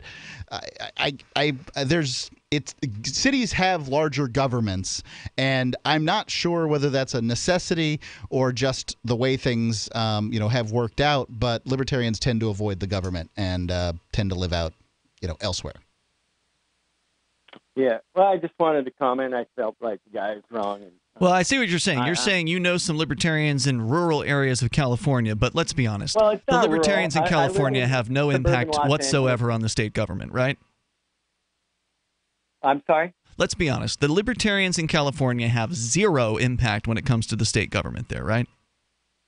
Yeah. But I will say, in the city I grew up in, right outside of the city of Los Angeles, we had a libertarian council member for, 10, 15 years. Poor bastard. Must have been a lonely job. But, hey, Surf Daddy, thanks for the call tonight, man. I appreciate hearing from you. Right. And as far as your accusations on me and defending Islam, look, Islam is under attack in the United States. Dude, everyone's under attack in the United so States. Much. They're trying to do a divide and conquer This is Free Talk Live. If you or someone you care about loves outdoor adventure, then check out slingbow.com for some unique holiday gift ideas. That's slingbow.com, where we have some innovative new products for the archer, hunter, or bow fishing enthusiast in your family. Now through January, use the promo code HOLIDAY to get free shipping in the U.S. or Canada. And from all of us at Slingbow Industries, have a safe, joyous, and peaceful holiday season. Hi, this is Ted Anderson. I'm here to tell you about GCNtelecare.com, a team of board-certified doctors assisting you 24 hours a day, 7 days a week, 365 days a year. Within 15 minutes of registration, care your family can afford. Revolutionizing the healthcare industry, virtual consulting providing diagnosis of non-emergency medical issues by phone or secure video on computer or smart mobile devices. GCNtelecare.com. Virtual care anywhere. Uncovering the secrets and exposing the lies. That's what the readers of freedomsphoenix.com get every day. freedomsphoenix.com, constantly providing the information, the real news about government policies, and the real relationship we all have with the coercive government, the real condition of the economy, innovations in technology, breakthroughs in energy, health, and computer science. Learn the truth well before it's admitted to in the lamestream media. The corporate media, nothing more than distributors of government propaganda, but now there's an alternative. freedomsphoenix.com. Constant news updates on the issues that affect your life in the most important ways. With liberty and property under constant attack, freedomsphoenix.com provides the understanding behind the propaganda, and it encourages the participation of its readers. Go to freedomsphoenix.com. That's freedoms with an S, phoenix.com. freedomsphoenix.com. The revolution between the ears has already happened. I love My Magic Mud. I drink a lot of coffee. I had stains on my teeth. Then I found My Magic Mud, and I was told it would remove stains. So I paid attention when I brushed the first time. My Magic Mud is black tooth powder, and the difference it made in my teeth in one application was noticeable. With 4, my teeth were as white as you normal folks out there. Please go to mymagicmud.com and buy a jar. There's 150 applications for $25. You can use Bitcoin, mymagicmud.com. If you want to know the latest about Free Talk Live before we go on the air, all you need to decide is how you want it delivered. It's your choice. Visit news.freetalklive.com. You can get emailed announcements and participate in contests via our email updates list. Plus, we have a Twitter account that you can follow and a Facebook page where you can become a fan. So visit news.freetalklive.com to get news about Free Talk Live as soon as it's announced and the way you want it delivered at news.freetalklive.com. That's news.freetalklive.com. Why did you move to the Shire? I moved here to the Shire because there's other people around who take liberty just as seriously as I do. I moved to the Shire because I saw videos of people challenging authority and thought that I could get support myself. It called to me, like, do this right now. I wanted to be around people like me who got it. And once I got here, I knew there was nowhere else that I wanted to be. I've always wanted to change the world. So I moved to the Shire to join people who were actually working towards doing the same thing. The people here are awesome, loving, and positive. It was for the adventure and for the feeling of something important is happening here. And I just wanted to come to sort of be part of that. Visit shiresociety.com to read and sign the Shire Society Declaration and learn the reasons why, if you love liberty, you should immigrate to the Shire. Plus, add yourself to the Shire map at shiresociety.com. That's shiresociety.com. If you enjoy LRN.FM, please contribute to your favorite shows via their websites and become an amplifier at amp.lrn.fm. That's amp.lrn.fm.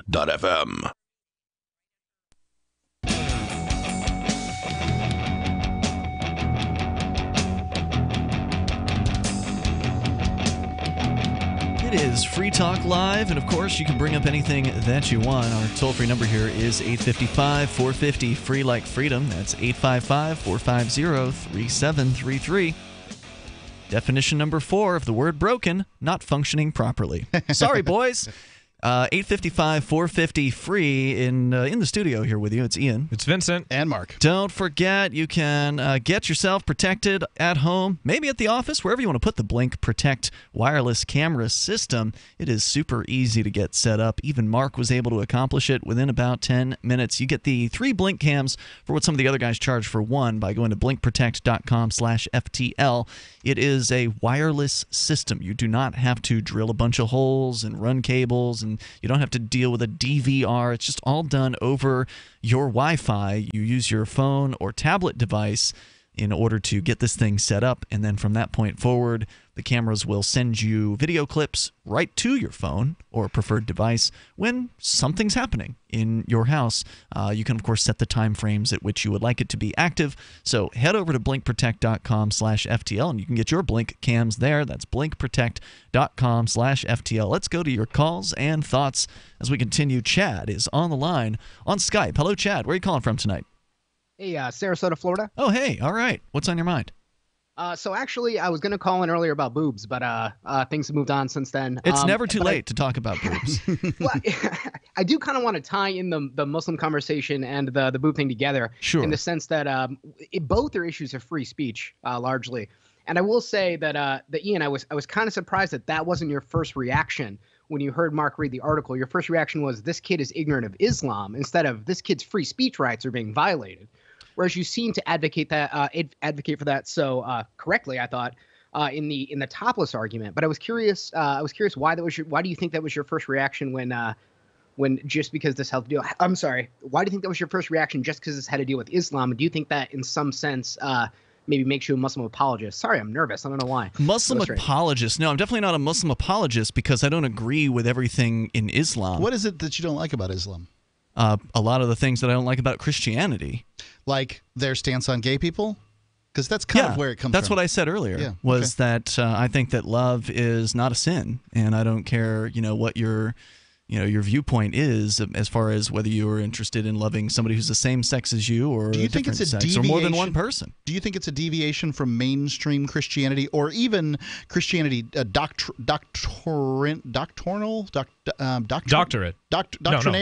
Doctrinaire of Christianity to make excuses for homosexuality. Do you think that's a deviation from doctrinaire Christianity to make excuses for homosexuality? Is it a deviation from Christianity to make excuses for homosexuality? Yeah. Probably. Yes. It is. Now, is it a deviation from doctrinaire Islam to make excuses for homosexuality? Probably, yeah. I don't know. I haven't read the Quran because I don't care enough about the religion. Well, like I said, they both consider it to be a sin, as I understand it. Old conservative religions tend to be crappy. I don't need to read every one of their books and know every aspect of them to have that opinion. No doubt about it. I know that you should be allowed to do that because that's freedom of religion, right? Like you should be able to be a Christian or a Muslim or whatever, and that's all fine. It's just that, don't expect me to make excuses where your religion sucks. Have you guys heard of the Skeptics Annotated Bible? How long is it? Sounds kind of familiar. It's like 3 pages? No, it's not. It's actually it's a website online where you can look up the Quran and the Bible based on its cruelty, including homosexuality or injustices, intolerance, things on women, that sort of thing. And you can look up the Quran for everything it says on gay people or how there's really not a lot of it, as I understand it, in both the Bible and the Quran. There's really not much because it just wasn't commented on a whole lot back then. But there is some stuff. There's no doubt about it. And yes, his free speech is being violated. There's also no doubt about that in the case of the college student. I just wanted to point out initially that, as my understanding, is that there's no actual statement within Islam, nor is there within Christianity, that people should be killed for being gay. That's one of the things I wanted to... That's not true. Yeah, that's not true at all. I mean, what do you think happens for what is eternal punishment for the sinners? That's not being killed. That's what God does. And also, when people talk about the Quran, and because I just looked it up, the Quran and Bible talking about killing homosexuals, it's mainly it's true. What they get is from the story of, I think in Christianity it's called Sodom and Gomorrah and Lot. It's just where there was a city that had a lot of sexual deviancy, and then God or Allah destroyed it with fire and brimstone. It doesn't say go out and kill these people. It's just that's just what God did to punish those two cities. One of the difficulties of Christianity, I can speak well when it comes to Christianity, is that Christianity clearly condemns homosexuality. The Christian God is a psychopathic nut job when it comes to punishment. Well, where are you getting that from? Are you getting that from the Old Testament, which is also called I think it's the Torah? Well, yeah, and so then it's not just Christianity; it's also the Jews too. Fine. Because if you take a look at the New Testament, and if you take a look at the New Testament, that's where, as Ian says, Jesus and the letters from Paul. That's where a lot of the love and understanding comes from. I think Christians should pay more attention to the New Testament than they should the Old Testament, because the Old Testament has Leviticus and it's the all same this God, awful. Though, right? But isn't that just selective? I mean, because Leviticus 20:13, if a man also lie with mankind as he lie with a woman, both of them have committed abomination, and they shall be put to death. Well, there you I go. Mean, that's a head lopping off. It definitely calls for the death of homosexuals in the Bible. And I mean, when you say is it selective, I mean, I think the New Testament represented a change because before in the Old Testament, all these harsh punishments was because people still had the original sin, and then God sent his one son, and I'm not sure about the Quran, maybe Ian could explain it, but then God sent his one son to die for our sins, and it represents a new chapter in humanity. That's because you have a lot of these Protestant preachers screaming fire and brimstone. People don't actually read the Bible. Agreed. It's not only not clear, it's selective. No, right? it's not selective, I said. It is. Okay, please explain why. I'm Catholic. There's an entire I'm sure you are. No, I'm an atheist, but I wait, why'd you say you were Catholic then? Because I'm Italian, and that's how. Okay, so then you're not actually Catholic, and plenty of people do this. Plenty of people do this. They claim down to be. For a second. People can be ethnically Catholic. Ethnically Catholic. If you're born Italian or Irish, you are freaking Catholic. No, you're not. You could be a Catholic atheist. You could be a Catholic Arab, man. I've never heard that before. There's no such thing as Jesus' ethnic. body and drank his blood as an atheist, and I guess that's enough to make me Catholic, because I'm sure half of them are atheists as well, even if they go to church every Sunday. No, I agree. Yeah, but there's plenty of people who claim to be Catholic, either cafeteria Catholics or people who just say that they are because of parents. You know what the Apocrypha is. The Apocrypha is all the books of the Bible that were left out, including stuff in the New Testament where Jesus was kind of a jerk. Like, they cut that out. They selectively chose the New Testament based on what they wanted the message to say, which at that point in time was, this Old Testament thing's not working for us. We need a new government. Let's selectively create this new faith that seems a little bit more loving. The New Testament was crafted, and you can find, the Gnostic Gospels and Book of Thomas and all this other stuff online if you want. And I think the Catholics actually save it. They call it the Apocrypha. So do you think all of those are real, or do you think some heretics could have written it? Who knows? Do you think all of those are actually the Word of God? Don't you think some heretic could write something that's fake? Sure, it's called the Bible, dude. What are you talking about? No, I'm saying that's what they decided. Some heretic decided to write the Gospel of Thomas, which I've read parts of. So Vincent, Vincent, said Jesus committed magic when he was a kid. So yes, Mark. Yeah, Jesus murders his friend just to prove he can, just to raise him from the dead, and then tells his friend to lie about it, or he'll kill him again. That's not what Jesus that's committed not murder. Christianity. No, that's the Book of Thomas. That was probably written by a heretic. Hold on, wait, what? Tell me a That's little not more about accepted by the church. It's not acceptable to talk about the Book of Thomas. No. It's not accepted by the church. Vincent doesn't want to talk about that. It's not accepted by the church, and it's not part of a Christian religion. It's not accepted by a church because it's selectively chosen not to be. It's the same reason that I think Will Coulter. Oh, so do you think they should include everything, every single book? I could write a book. I could write the Book of Vincent. Do you think that should be accepted, or is a church being selective? Oh God! Now you're just Ian Jr. because you're. No, I'm not being Ian Jr. I'm calling. So you're saying that all these books should be accepted, that some are that none could be fake, or is that what you're saying? No, what I'm saying is it's selectively chosen in order to have the message that it wants. They've chosen certain books for no other reason other than to control the message. So you're saying all the books are fake then? None of it's the Word of God, which is fine. I mean, I understand someone believing that. I'll go on the record. You're trying to. I'm just saying you're just trying to portray Christians poorly. I gotta say, I agree by saying that it's all a lie. I agree that these books were obviously selected. There's no doubt about that. But that doesn't mean that but not selected. Some are the Word of God. Some are the real Word of God. That's what they believe. That doesn't mean that there's not actually good within these books. Now, I think they're very, very. There's a lot of faults within both the Quran and the Bible. There's more coming up here. You can share your thoughts with us. It's Free Talk Live. From the second letter of Captain Mark. Any pirate knows that commerce is communication. Markets condense oceans of information into a single price. Innovations in communication are circumventing the scrutiny of the crown. This signals a change in the coin of the realm. The crown uses digital currency to surveil, censor, seize, and destroy wealth at will, so pirate currency must protect us from this weaponized money. We need to move funds further, faster, cheaper, and without third-party observation, basing decisions on an accelerating flow of information, so pirates require nearly instantaneous transactions with no arbitrary limits on volume or artificial influences on fees. Most importantly, a pirate currency must preclude centralization. Otherwise, it will become another link in our chain to the crown. A superior currency will result in the obsolescence of the coin of the realm and the extinction of the crown itself. Trade above the grid. Join us at pirateswithoutborders.com. Hello, Mr. Anderson.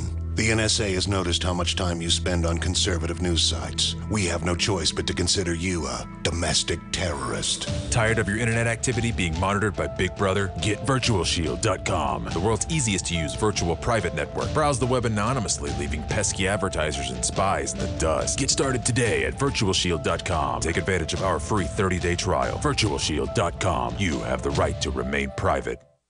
Want revenge on the common housefly? Well, after 10,000 years, someone has finally come up with a better way. The Bug Assault, a miniaturized shotgun, which utilizes ordinary table salt as ammunition. Non-toxic and no batteries required. So much fun, you'll forget you have a wife and kids. $39.95 and free economy shipping. Use discount code GCN and get an extra 10% off your purchase at bugassault.com. Fire your fly swatter. Get your Bug Assault today.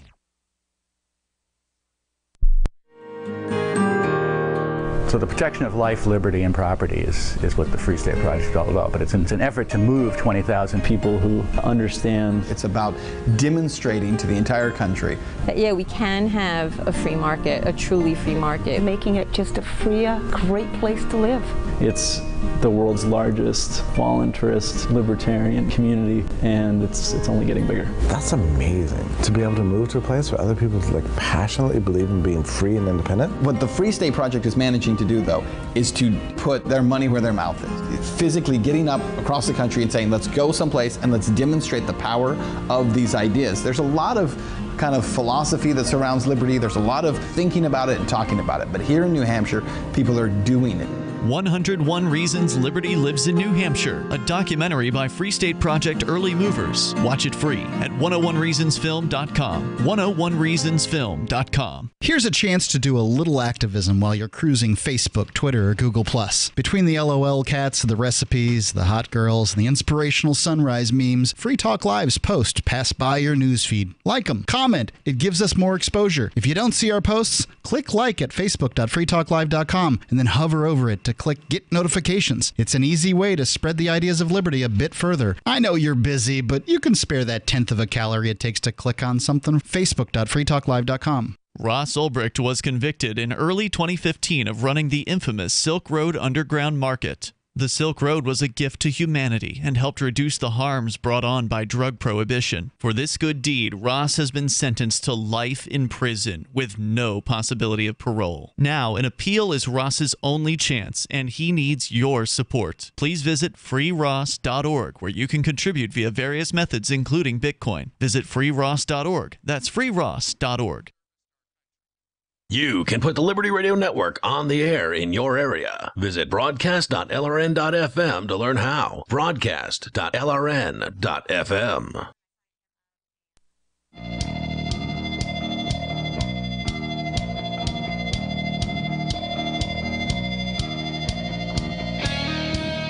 It's Free Talk Live, and of course you can bring up anything that you want. Our number here is 855-450 free like freedom. That's 855-450-3733. We do have Skype, and the Skype username is lrn.fm. Here in the studio tonight, you've got Ian. You got Vincent. And Mark. Vincent's all fired up because he believes that our caller here, Chad, is attacking his religion, and he may actually I just disagree with what he's saying. I'm not saying he's attacking it. He may actually be. We're going to get back into that, but of course also want to invite you over to freetalklive.com, where we have a forum, and it has been blowing up recently. Lots of activity there on the forum, which I'm happy to see. Happy to see people taking their conversations off of places like Facebook and going to a place where conversations can be more productive. You don't lose track of them. You can actually search the forum, because you can't search Facebook for crap. It's useless. It's broken. It's garbage. Facebook was designed to be broken. It's a psychological warfare thing. It's purposefully broken, so you pay them money to try to make it less broken, and it's just crazy. So go to forum.freetalklive.com. You can get interactive there. The hosts of the show, most of them are on that forum. Check it out. There's been a big amount of signups recently. Is this different from the Shire Society forum? No, it is actually a sub-forum on the Shire Society forum. Oh, okay, I am on it then. Yeah, there's a Free Talk Live sub-forum there, and there are show-related discussions within that sub-forum. So check that out at forum.freetalklive.com. Chad is on the line. You said you were born into a Catholic family. Is that right, Chad? Yeah, pretty much. I went to Christian school for a year, and but mostly no one in my family was really religious, so I think that we're all kind of atheists at the heart of it. So then it's not a Catholic family. I mean, it kind of is. Like this. So you lied. So you lied. Let him explain. Okay. Let him explain. Well, he did explain. I just don't. I don't think it's a big deal. Like people culturally, religions, and Mark used the Jews as the example. Like I know a lot of Jewish people don't believe in God, and they still are culturally Jewish. And since my family was largely Italian, like being Catholic was just something we identified with as children. Is there such a thing as a cultural Christian? Okay. I mean, Sure, you're a cultural Christian. So just because my parents went to church once every 3 weeks, You can't grow up in America the age that we are and not have been a cultural Christian. I mean, it was just pervasive. Your beliefs on God are informed to some extent by that. And I mean, like the whole, we're inculcated. Yeah. But this is my issue with what Vincent is saying, and obviously, things got a little heated. I'm sorry, Vincent. Oh, you don't worry about it, bud. But I guess my issue with you saying that the Bible is the Word of God, or that sections of the Word of God, you would have to prove that God exists and that is His Word before you can make a claim like that. Well, Otherwise, they're just books equal to the other books that were left out. Oh, I understand, and it's you are right, and it's hard to. I mean, that's why I have something called faith. I mean, you can't show it to anyone. It's everyone finds God a different way, or people don't find God a different way. But I have faith that it's real. I have faith that it's the Word of God, and I might have some anecdotal experiences. Do you think that the Word of God can appear in other places? Oh, absolutely. Yeah, God speaks to me all of it, or I try and listen for when God speaks to me, but He talks to all of us. Because that's kind of what I believe. I mean, I'm a panentheist, so I think that everything is God. But ultimately, it's called continuing revelation, is what we're referring to here. Yeah, that's a good term for it. To where back in the day of the Bible, that was someone's interpretation of someone's interpretation of what God was trying to say. Or it's God speaking through those 46 people or whatever the number is. And there's obviously interpretations that get spun on that. That wouldn't be the idea behind the Bible being the unerring Word of God. He's like, I'm not saying it's the unerring You're saying it's word. obvious, and I'm saying it's not obvious. I'm not saying it's the unerring Word of God. That might be what Vincent is saying, but I'm not saying that. I'm saying that if God was speaking through those people, they taint it with their particular viewpoints at that time. And then you could say, look at the Muslim religion, that came a little bit later. And as Muhammad pointed out, that he said, oh, look, these Christians got this and this wrong, and so here's what I've come to, the angel Gabriel came to him to clarify. But of course, that again was only for the people in that particular time. And then later, it's likely that God has spoken through others in other venues. And I just think that depending on the time frame that we're looking at, the message is out there. It just where it is being placed and how many people believe it and follow it. That's really the ultimate question here. A lot of these religions have a lot of followers who believe that the words in these old books are true 100%. The Word of God, and I don't buy that. I think they're tainted by biased men, the authors who wrote those books. Chad, any other thoughts you want to share with us here tonight? Only that if what you're saying is true, and when I smoked DMT last year, I kind of agree with you. There are other ways to find God if He's out there. There you go. Or to find something you think is God, or like saying it's God. Now, wait a minute. Tell us a little bit more about that. DMT is a very powerful. We found Ian's favorite topic. Psychedelic. Substance, and it is an entheogen, which means the God within. So what is it that you, as an atheist, had as an experience when you did that? If you can even explain it, which of course can be very, very difficult. Sure, and it is very difficult. I'll just say that after you go through the initial sort of ego death of it, I felt very connected to the world around me the entire next day, and felt very much as if I had found a new faith, and that wore off over time as I get more rational about it. And like that is definitely the truth of it. And like it's an interesting drug. It's a great experience. I think everyone should have. It's extremely visual. It's definitely something I recommend everyone do, especially atheists. It made me a little softer in my atheism, but it didn't make me any more charitable towards religions, because if there's a God out there, and like you said, Ian, there are other ways to connect to that God if it exists, which I'm not necessarily saying I think it does.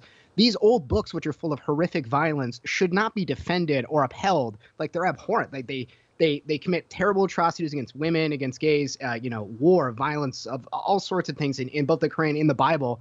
And those are against my values as a human being. It's worth pointing out that you're right from our perspective today, but it's worth pointing out that back when the Quran was issued, when it was spoken, it wasn't written down for a while, but when it was issued, it was actually progressive for women at that time. Now, looking back now, it doesn't seem that way, but at that time, it actually gave women more respect and rights within that particular culture than had been in existence prior to it. Sure, So- but that's not an excuse for people, tacking on to a particular, time and place in history, and then just, stopping. Oh no, progress I'm not making an excuse. Just trying to put a little bit of perspective on. Well, on this things. is my issue with Will Colty as well, and simply because he has a specific perspective. Did you call on him Will Islam. Colty? I'm sorry, I don't really know how to say his name. Yeah, Coley. It's Will Coley. Yeah, thank you. My issue with him when I hear him talk is that that's his single perspective and opinion on Islam, and he's selling it as like that's something that he wants to do in his person, and that's fine. That's no different than a priest trying to convince me that the Old Testament isn't violent or that God isn't violent either. It's equally valid to that, which is to say it's not really that valid at all because the Quran is horrific and it is violent, and Muhammad was a violent person. Like, I don't have this. It requires faith to ignore those facts, and I just don't have that faith. So, well, I mean, Muhammad was defending from attack. I mean, there is actually, I don't have the quote, and I'm sure Will could do it off the top of his head because he's an actual scholar. But one of the teachings of Muhammad was if the enemy is attacking you, you obviously have a right to defend yourself. But if they turn and exit, if they try to turn away and run, you're not supposed to continue the fight. So I wouldn't call that exactly a violent person or in any way a vindictive person. Now, I'm not saying he was perfect. I'm sure he had his faults too, but I think this is part of what I try to do is to correct some of the misinformation out there. As my best understanding. Again, I'm not a scholar, but I have done some cursory amount of research, which is probably more than the average caller to this show has done. So I don't know if I agree with that particular assessment. No, but in the same way you call all politicians sociopaths, I pretty much call all prophets sociopaths. I have no reason to believe. Yeah.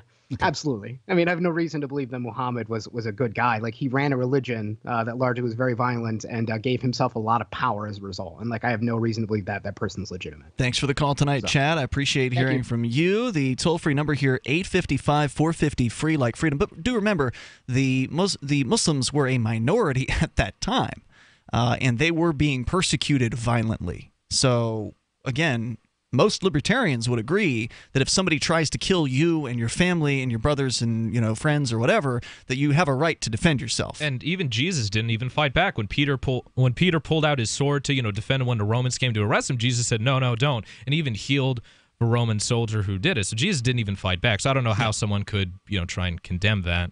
Yeah, I would say that Islam is a bit more libertarian in the sense that you're allowed to defend yourself, whereas Christianity tells you to turn the other cheek and these pacifist. Yeah. Well, it also says to sell your cloak to buy a sword. But what does it? It doesn't say anything to do with it. I mean, obvious. You could only do one thing with a sword, right? Like, you can't even cut salami with them. But it doesn't. It's difficult. This is the problem that I have with the Bible is that you can argue yourself into circles, right? Like this. So there's the buy a sword. Then they call the Bible a sword, the Word of God a sword. Well, so what does that mean? Well, I always separate politics from the Bible with the render unto Caesar what is Caesar. That's why I don't like talking about religion and politics together, because I use that verse, render unto Caesar what is Caesar, when people tried to get Jesus to talk about politics and the zealots. He didn't want to do that. He didn't get into it. All right, more coming up here. Hour number 3 is on the way. We got time for you if you want to join the discussion about whatever's on your mind. Coming up here on Free Talk Live.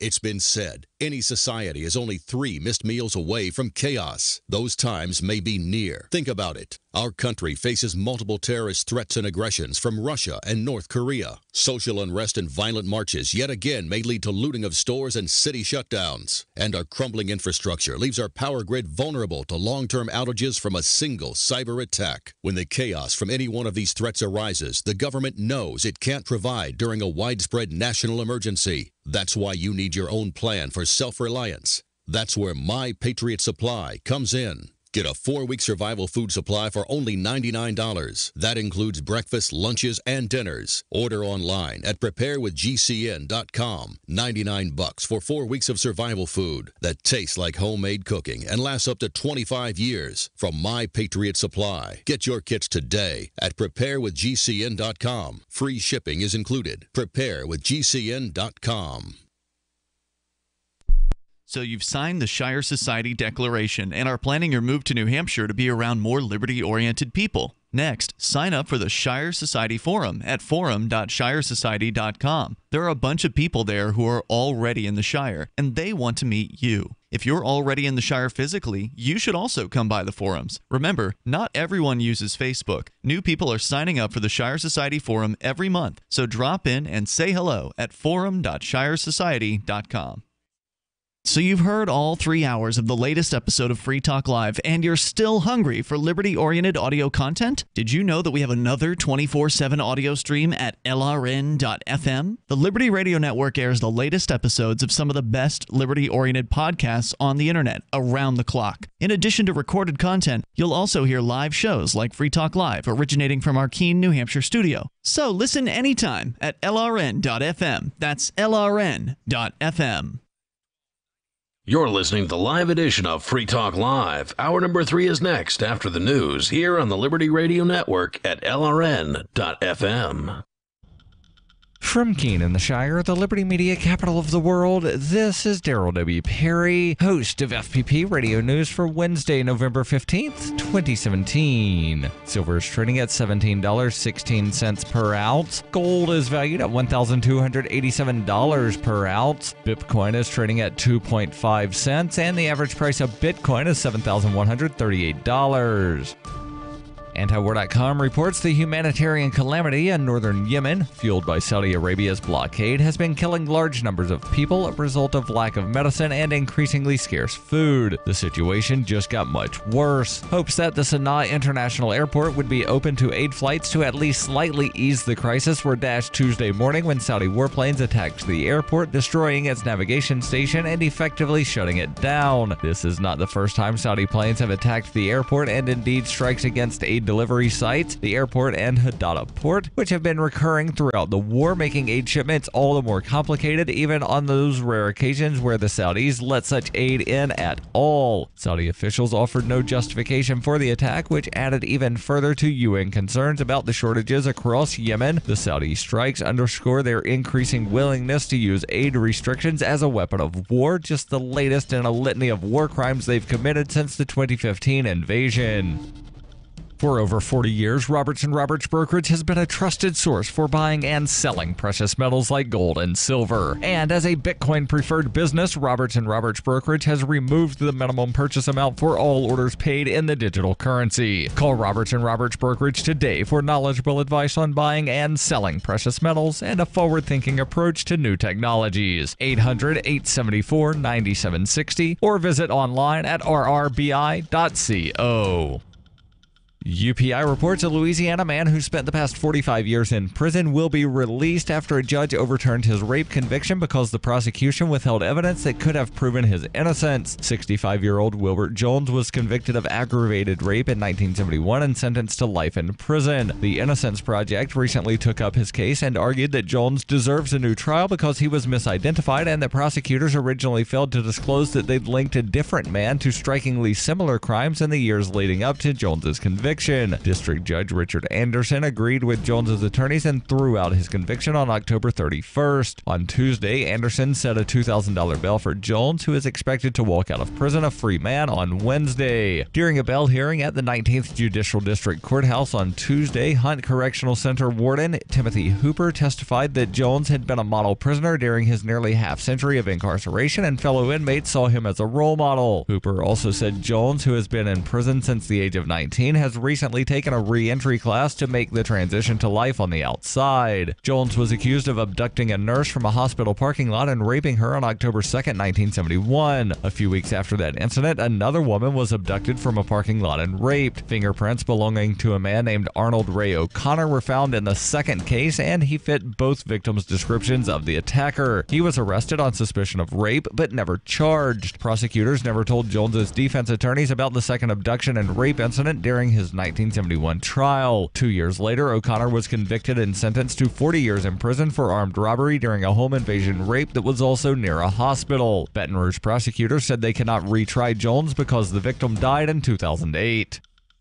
Bitcoin Not Bombs is a launching pad for nonprofits and social entrepreneurs into the financial freedom of the Bitcoin economy. Bitcoin Not Bombs offers premium publicity campaigns designed to facilitate an organization's adoption of Bitcoin as a payment system and to fully capitalize on that decision in their fundraising efforts. Bitcoin Not Bombs is fully committed to being the hub of the nonprofit sector of the Bitcoin economy, maximizing the potential cross-promotion of all our clients and commercial partners. To learn more, visit bitcoinnotbombs.com. Reuters reports U.S. Senate Majority Leader Mitch McConnell said Tuesday that he wanted to work with the White House to explore ways to keep embattled Republican Senate candidate Roy Moore from taking office if he wins a special election in Alabama. Speaking to reporters at the U.S. Capitol, McConnell said he had been in contact with President Donald Trump and others about sexual misconduct allegations against Moore. 5 women have accused Moore of sexual misconduct stemming from when he was in his 30s and they were teenagers. Moore, who is now 70, denies the allegations. McConnell said Republicans were considering having a candidate launch a write-in campaign against Moore for the December 12th special election. This has been FPP Radio News. Online at fppradio.com. As Sao Paulo struggled to dig out after last week's devastating earthquake, I'm just praying. I'm just praying and helping. One group was left with no one to care for them. There is nowhere for these homeless dogs to go. There is no food to give them. There is no clean water. These dogs are going to starve to death. I have to do the humane thing. I have to put these dogs down. O'Brady Shaw is the only journalist compassionate enough to do what has to be done. Put down 50 or 60 dogs today? I didn't want to. Let me help you! But their fate would have been much worse if I hadn't done it. It's better this way. O'Brady Shaw goes where other reporters won't and does the jobs other reporters can't. I'm so sorry. I'm so sorry. Gut Check with O'Brady Shaw. Live from Sao Paulo. Tomorrow night, only on the Onion News Network.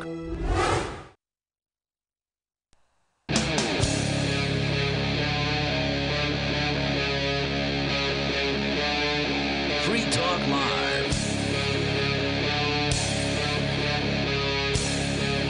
It is Free Talk Live, and of course, you can bring up whatever is on your mind. Our number here is 855-450-FREE like freedom. That's 855-450-3733. We do have Skype, and the Skype username here is LRN.FM.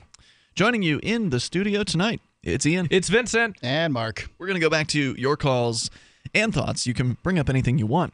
Coming up, though, Vincent, you're going to be telling us about the EU. Apparently, there are a couple of different countries who are not going to be ponying up money or troops. Just participation for now, though. They might bend the knee eventually In some kind of a EU defense force. Force. Okay. So we can talk about that on the way here. Your calls and thoughts, though, are first. So we go to the phones and your calls and thoughts with Reggie in California. Reggie, you're on Free Talk Live with Ian, Vincent, and Mark. Hello, Reggie. In California. Reggie going once. Reggie in California going twice. We're going to put Reggie back on hold. Maybe he's in a bad cell, and we'll try him back here in a moment. Toll-free number, 855-450-FREE like freedom. It's Ricky on the line in Pennsylvania. You're on Free Talk Live. It's the Commonwealth of Pennsylvania. There you go. Hello, Ricky. Thank you there, Brother Ian, and also Brother Mark and his brother Vincent. Good evening from the Commonwealth. What's on your mind tonight, Ricky?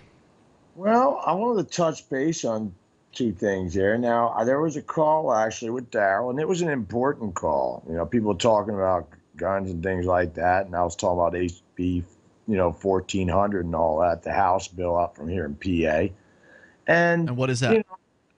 Oh yeah, that was the horrible, evil background check called Background Check Gun Show Bill. Okay.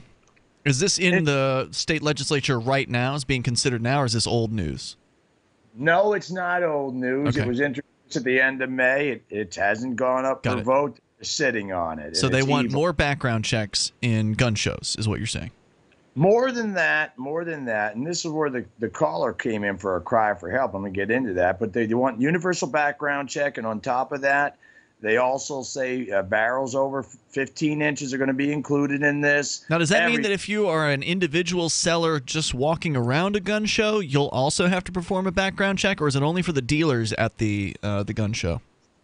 They're going to give you they're giving a gift, though. They're going to give a 72-hour background check. But the problem with this is they're going to have. But you didn't answer my question. Maybe you don't know the answer. Is it going to apply to individuals who are just kind of walking around? Because I've been to gun shows, at least down in Florida. I haven't been to one up here in New Hampshire, but down in Florida, it wouldn't be uncommon for an individual to just like put a piece of paper on their back as they're walking around, like, I have for sale this price list. And then if you wanted to see that person's guns, you talk to him and say, hey, I want to see the 1911 that you have for sale. And then if he wanted to sell it to you, he would just sell it to you. There would be no background check. An answer for you. That's the worst part. This includes all private sales of all kind. The only exception, it's even worse. The only exception to this is family members because of the wills. And worse than that, and it gets worse. Every single form of transfer is going to needs an FFL. In other words, you got to seek one. And the worst thing about this is it's the Republicans. It's a Republican, J.B. Centora. From District 163, he's the pimple on the ass of the world. He's nobody. Now, this goes back to the Senate bill of 13 that was the top on down by another piece of garbage. We got 5 years more. How come the Commonwealth is so subject to all of these destructions of liberties? I thought the Commonwealth was like a more... Pittsburgh and Philadelphia. They're not, dude. It comes down to this. That was the Senate first in 13. That was Toomey co-sponsored it. He's a piece of garbage. They're all garbage. This will get shot down, too, I promise you. It hasn't gone up. Well, then what are we worried about, then? If you think this is going to get shot down, then why are you fretting about it? Because it's a threat to Section 21 and that the fact that they're even... I don't know what that is. What is Section 21? The citizens have a right to bear arms. Oh, right. Well, I mean, obviously, there's a difference between a right and a privilege. And if you have a privilege, you've asked permission. So anybody who's asked permission for a license to carry has converted their rights into a privilege. And unfortunately, that's where we are today. The idea of a right to bear arms is obviously ignored. Hold on. I don't require a carry permit, okay? Really? I'm a deputy of the Commonwealth of Pennsylvania. I'm one of the exceptions. Don't laugh. You know who else doesn't need a carry permit? The cop that's going to throw you in jail when they find out that you don't have a permit. Who deputized you anyway? Parole office. The parole office? When I was supervising a young lady back on July 23rd, 2016 is when it started for me. Does it last forever, or is there like a limited amount of time that you're a deputy? Once you take an oath of the Commonwealth, just like any oath, the oath of the NSA, you swear to the Constitution of the United States of America for office, you swear to tell the truth and uphold the law of the Commonwealth of Pennsylvania on your honor. Those oaths are for life. That's why you have so many chances to get out of it during the process, and even more so, the special way that they do it at the end with the oath. What she will do, in my case, and what they do for deputies of the Commonwealth and the sheriff, the way that it works for them, and Commonwealth cops. Here's the oath at the end. The first part goes on for 4 minutes. Jeez. But after that, wait, it's beautiful though. But after that, I doubt it. Here's how it goes. It goes. She'll ask. Okay. She'll say, do you first time goes, do you swear on your honor to tell the truth and uphold the law of the Commonwealth of Pennsylvania? Are you sure? Now, you confirm that. Now, do all cops have to say that they swear they'll tell the truth? Because cops lie left and right. Well, Commonwealth cops swear to their sheriffs and deputies. Now, obviously, it isn't worth a hill of beans then. I mean, because cops are trained to lie. It's actually part of their job. So how does that jive? And they take an oath to the Constitution and break that all the time? I know a lot of cops, and I know stadies also. Now, let me tell you something, brother. I'm going to tell you how the rest goes. This is traditional. Pat Garrett got the same oath, but personally by the legislature. I don't know who that is. It doesn't matter. Just tell us the thing. Go ahead. The second time you swear to it, they say, on your honor, do you swear to tell the truth and uphold the law of the Commonwealth of Pennsylvania? Are you sure you're sure? That's the second time. Now, the third time. They ask you the same thing twice? Oh, then they just add, you're sure, you're sure. And the third time they say, are you sure, you're sure, you're sure, you're sure. Thanks for the call, Ricky. Toll-free number tonight, 855-450-FREE. Like freedom, 855-450-3733. After that, they just break out into scat from Jazz Scat. Yeah. Right, they just make a bunch of noise because none of it means anything anyway. No, it sure doesn't. It's just a bunch of pomp and circumstance. It makes it appear as though they're doing something special. They've got, their badges, and they've got their uniforms, and they've got all their, bureaucracy and their forms that they have to fill out. And really all it is just window dressing over a violent gang. That's all that the government is. And every now and then the cops will actually go after a real violent person, and, kudos to them when they do.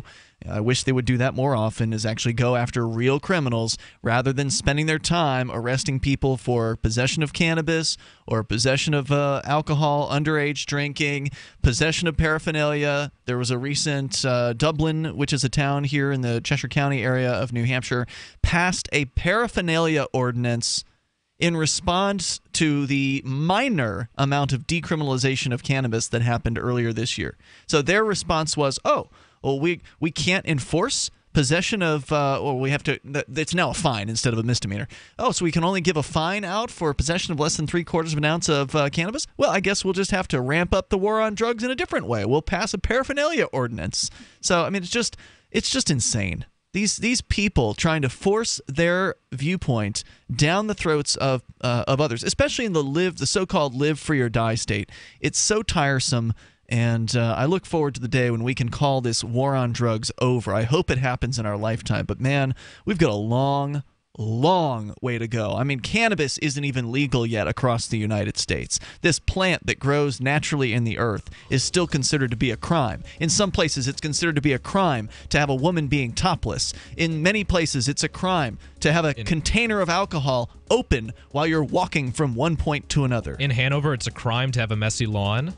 All kinds of stuff like that. It's just insane. What happened to freedom? 855-450-FREE is our toll-free number, 855-450-3733. As we continue here, we'll take your calls and thoughts about what you want on Free Talk Live. Called it elephant skin. It was rough, wrinkly, like a Brillo pad. His hair was falling out in clumps. Petey stopped eating and all his hair fell out. Our golden retriever, Sundance, he scratched incessantly. There was hair all over. DINOVITE.com. 859-428-1000. The omega-3 fatty acids, flaxseed, zinc, alfalfa, the digestive enzymes that are cooked out of regular dog food. Dinovite is nutrition. Within 2 weeks, the shedding slowed down to almost none. The scratching went away after a few days, and Sundance's coat was starting to get shiny and glossy. It's a 180 turnaround. His skin has cleared up. He is not in pain. If your dog has shedding, dry skin, excessive scratching, do the Dinovite. 859-428-1000. 859-428-1000. Dinovite for life. DINOVITE.com. I got my Blink home security system delivered right to my door. I downloaded the app and it walked me right through the easy setup. Even with my complicated router system, I was done in like 10 minutes. Now it notifies me whenever something moves in front of the wireless cameras, or I can just check it whenever I want right from my phone. And I got you a deal. Get 3 Blink cams for what the other guys charge you for 1, plus an extra 10% off. Visit blinkprotect.com/FTL. blinkprotect.com/FTL. blinkprotect.com/FTL. Do you want to help build a better financial system for everyone? Join Dash. Dash is Digital Cash, a digital money platform designed to replace cash and help people manage their own wealth. It's fast and easy, fees are low, and transactions are confirmed instantly. Dash is decentralized, run by users who earn rewards for helping run the network and make governance decisions. Dash is set up to succeed where other platforms have failed. Give it a try at dash.org. Help people take control over their financial future today. Find out more at dash.org. If you're looking for work, the person you are applying to may be even more nervous than you are. And the way things are now, your references have never been more important. Here are 3 tips. First, know that employers are checking. Every hire is under the microscope these days. Second, they won't just be checking references you provide. Figure that all of your ex-employers will get a call and be asked, would you hire him or her again? again. Third, assume you will be Googled. So before you apply, remove all those party animal photos from your Facebook page. Even if you're not in the job market, effective communication skills have never been more important, with money and attention so scarce now. For more tips for job seekers and getting better results in all your day-to-day communication, hit survivalspeech.com. I'm Holland Cook. LRN.FM is proud to announce our official listening apps for Android and iOS devices. Now you can easily tune into our streams anywhere, anytime on your smartphone or tablet. Just visit apps.lrn.fm or search for LRN.FM in the Android or Apple app stores. Please download, rate us 5 stars, then share the link on your social media and let your friends and family know how you're listening to LRN.FM. Download it now, free at apps.lrn.fm. The new 4th edition of Healing Our World, The Compassion of Libertarianism, will take your understanding of liberty to a deeper level and has over 1,300 updated references, new cartoons, and a foreword by Dr. Ron Paul. With discounts for multiple book purchases, the 4th edition of Healing Our World is a great gift for the liberals, pragmatists, environmentalists, and Christians in your life who think libertarianism is cold-hearted. Get yours today at healing.freetalklive.com and use promo code FTL for a $5 discount. You can connect with the Liberty Radio Network via our Facebook page at facebook.lrn.fm. That's facebook.lrn.fm.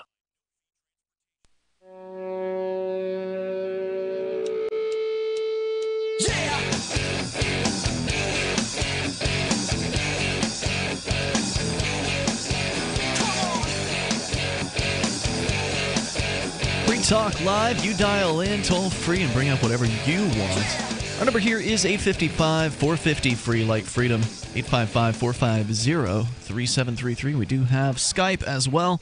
You may Skype into the show at Skype username LRN.FM. Joining you tonight, it's Ian. It's Vincent. And Mark. We're going to go back to your phone calls and thoughts. Also, want to let you know about HostGator. HostGator.com/FTL, like Free Talk Live. That's how you get 50% off of HostGator. It's one of the top web hosting companies out there. They make it super easy to start up your own website or blog. Maybe, you've been thinking about getting a blog. Maybe I know, Vincent, you've recently launched a blog. You want to do WordPress? Best, content management system out there. HostGator has a simple, one-click, easy installation for WordPress. You don't have to hire some tech to install it for you. They've got 24/7 over the phone or live chat tech support and a very intuitive and user-friendly control panel that puts the power of creation and the simplicity of use into your hands. HostGator has a 99.99% uptime rating, so you don't have to worry about outages. You get your special offer of 50% off for Free Talk Live listeners like you. Go to HostGator.com/FTL. As we go to your calls and thoughts, we got Lila calling from Oklahoma. You're on Free Talk Live, Lila. Hello. Hi, guys. Hey, you're on the air. Go ahead.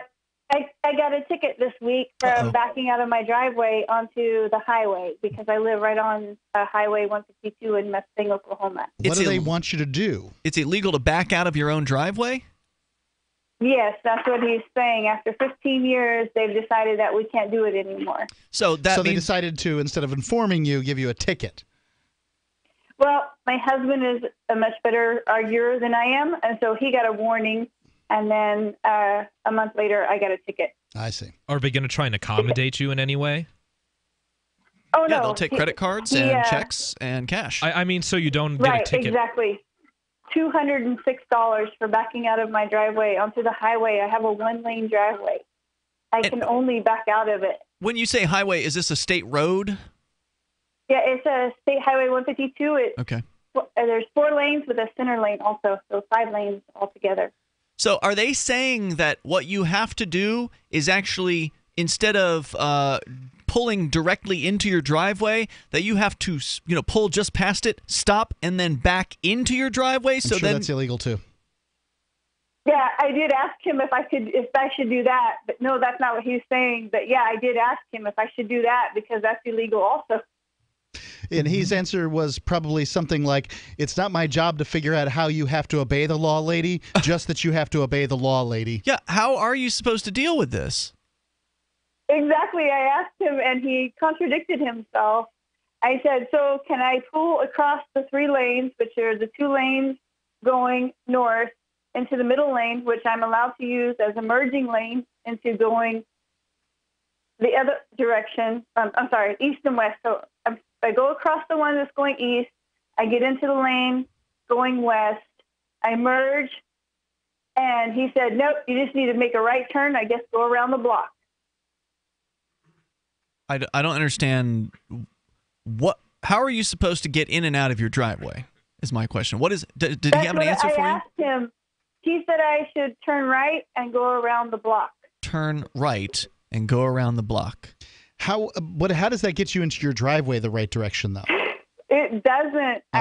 My husband was a lot clearer with him, and he just wanted my husband to go away because my husband's been listening to you guys for like 10 years now. Grab the so video camera. Like, you just go away, But with me, I was a lot more. I was a little bit more angry. Now, what are you going to do? Are you going to take this to court? Are you going to challenge this? Yes, that's what I want to do. I don't see what else you can do, because obviously they passed this law without consulting people like you. It puts you in a really difficult position, which is, I guess you're going to have to install some kind of 3-point turn driveway on your property, if that's even possible. Ridiculous. Exactly what we've been talking about. Right, it's nuts. I don't know how you solve it. That's what we were thinking about, but since he's had a warning, and we have this new police officer, Mustang is very small, so we have a new police officer, and in just these last 2 months, he's had a warning, and I've got my ticket. Is he just hanging out in front of your house? Is he just sitting there? Yeah, there's a booster station about a block away, and I think he just sits there and waits for us to back out of the driveway, so we are going to have to fight Easy money. Wow. He's going to teach you lawbreakers exactly what it means to obey the law. That's crazy, man. What about one of those half loops? Those like half circles that you could pull in and then kind of pull out if you like you said, if you have enough room. If your house is too close to the road, I would love for them to pour me one. Oh, wow. I got to say, this is insane. I looked at that probably 20 years ago, putting one in my driveway, and they were talking $5,000 then. Maybe just pave the entire front lawn. That way you can just sort of roll up onto it and roll out at whatever, angle is legal or something like that. I mean, it's just crazy. There's no inexpensive solution. What we've thought about. Right. I suspect the state of Oklahoma isn't going to pony up the money. Code. Oh, hell no.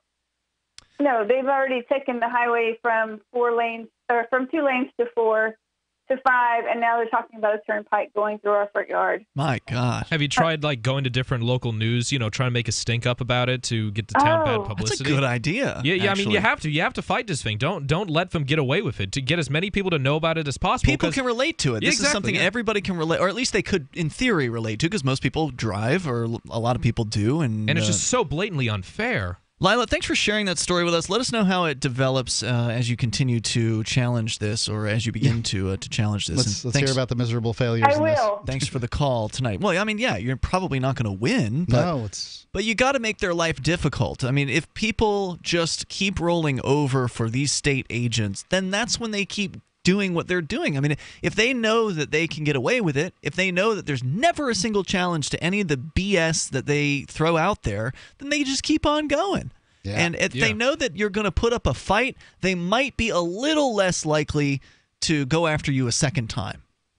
That's all. It may not work. Yeah, I think that mostly they're, you're going to have a situation where the judge and the prosecutor look stupid trying to enforce the law. But we've had that over and over and over again here in New Hampshire. It doesn't stop them. They just say pay. Well, one of the problems is that, and I guess I should be careful here, and Lila, if you're still listening, keep in mind that not all states are the same as far as their court systems are concerned. So when I say fight it, I'm thinking about New Hampshire, where there's no extra cost necessarily to going to court as far as court costs are concerned. In a lot of states, if you say, I want to challenge this, some states will say, okay, that'll be $200 for court costs. Yeah. And then it's just like, But if you lose, then you're paying court costs and the fine on top of that.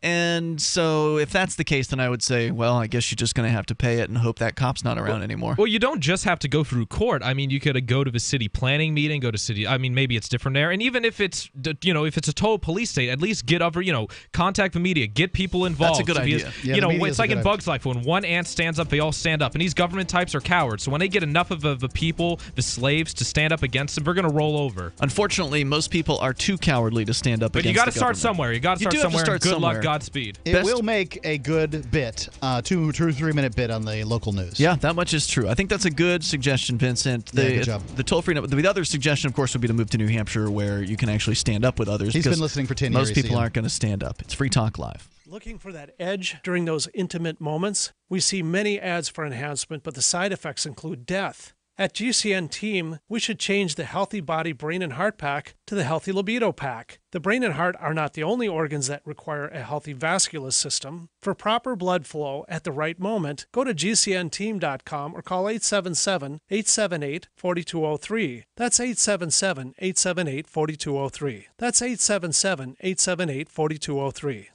Anytime, any place, anywhere, radio remains the most intimate of all forms of media. At home, at work, in the car, on smartphones. Over 90% of consumers still listen to radio every week. That makes choosing radio as a place to advertise your business one of the best decisions you can make. Email advertise@gcnlive.com and partner up with an experienced GCN representative. Advertise@gcnlive.com. Easy, affordable, effective.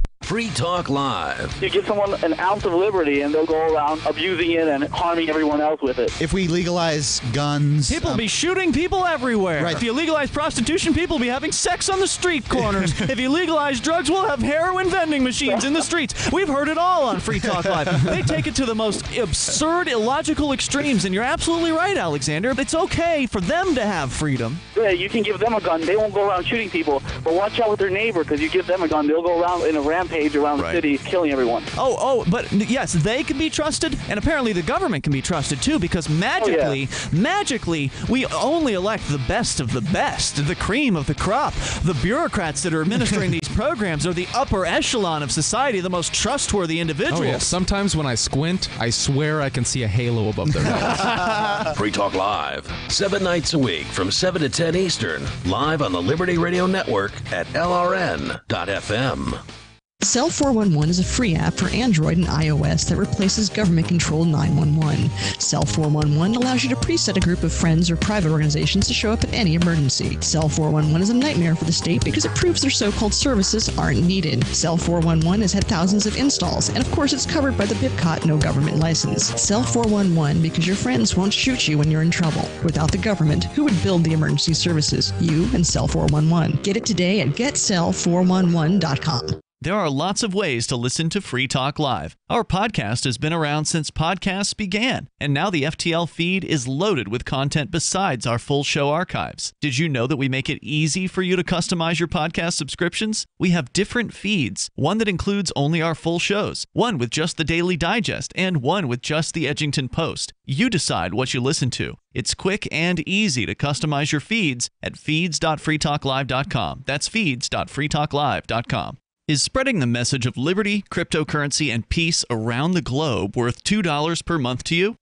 As you may already know, in addition to our internet feed, LRN.FM broadcasts on free-to-air satellite across North and Central America, as well as Sub-Saharan Africa. And we've been available on satellite for free 24/7 since 2010.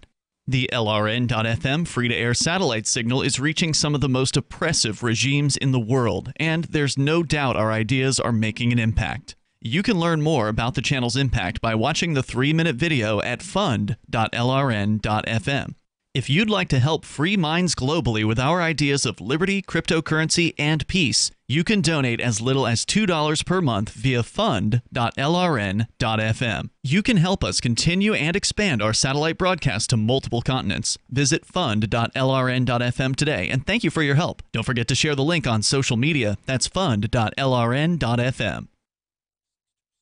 While our satellite channel is free to listen to, it's not free for us. You can help us cover our satellite costs with the chip in on the right side of the page at LRN.FM.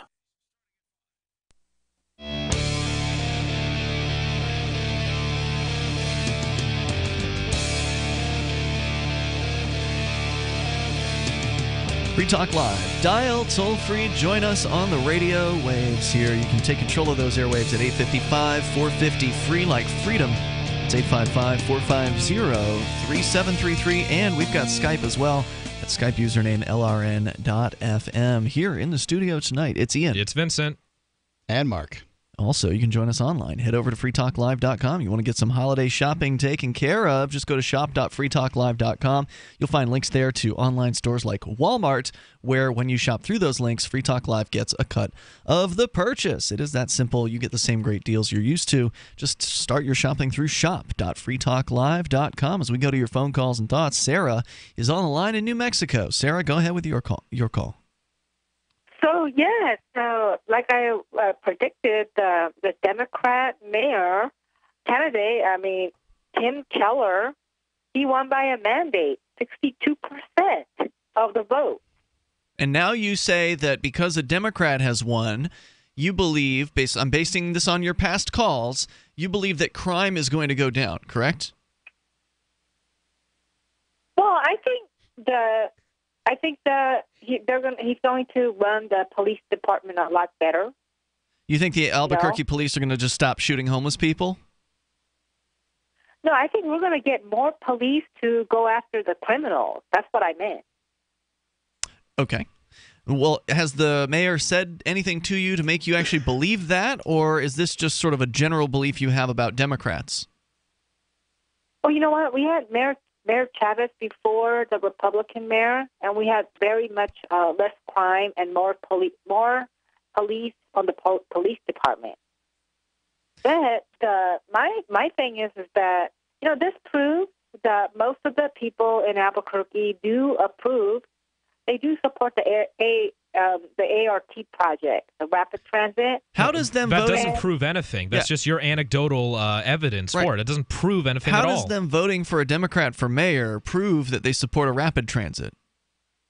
Well, you know what? Tim Keller, in his debate, he said he wanted to put the rapid transit all the way to the airport. He wants to put another one, and people ran out and voted for him. So what does that say? Oh, I see what you're saying. Now, what was the voter turnout? Well, the voter turnout I was quite very impressed for Albuquerque. It was like, I think 65,000 people that voted early. And then it didn't answer my question. It's probably Democrat corruption. I'm asking you, what was the voter turnout? Do you know what the people. percentage of registered voters in Albuquerque at the municipal election? I do not know that, but I know how many people turned out to vote. Well, that's not as useful. That's not as useful. Now, when was this election? Was it, a month ago? When did this happen? Well, we just had the election yesterday, the runoff election. Oh, okay. The election day was yesterday, so we got the result from the runoff. And then we also got another Democrat counselor on the west side.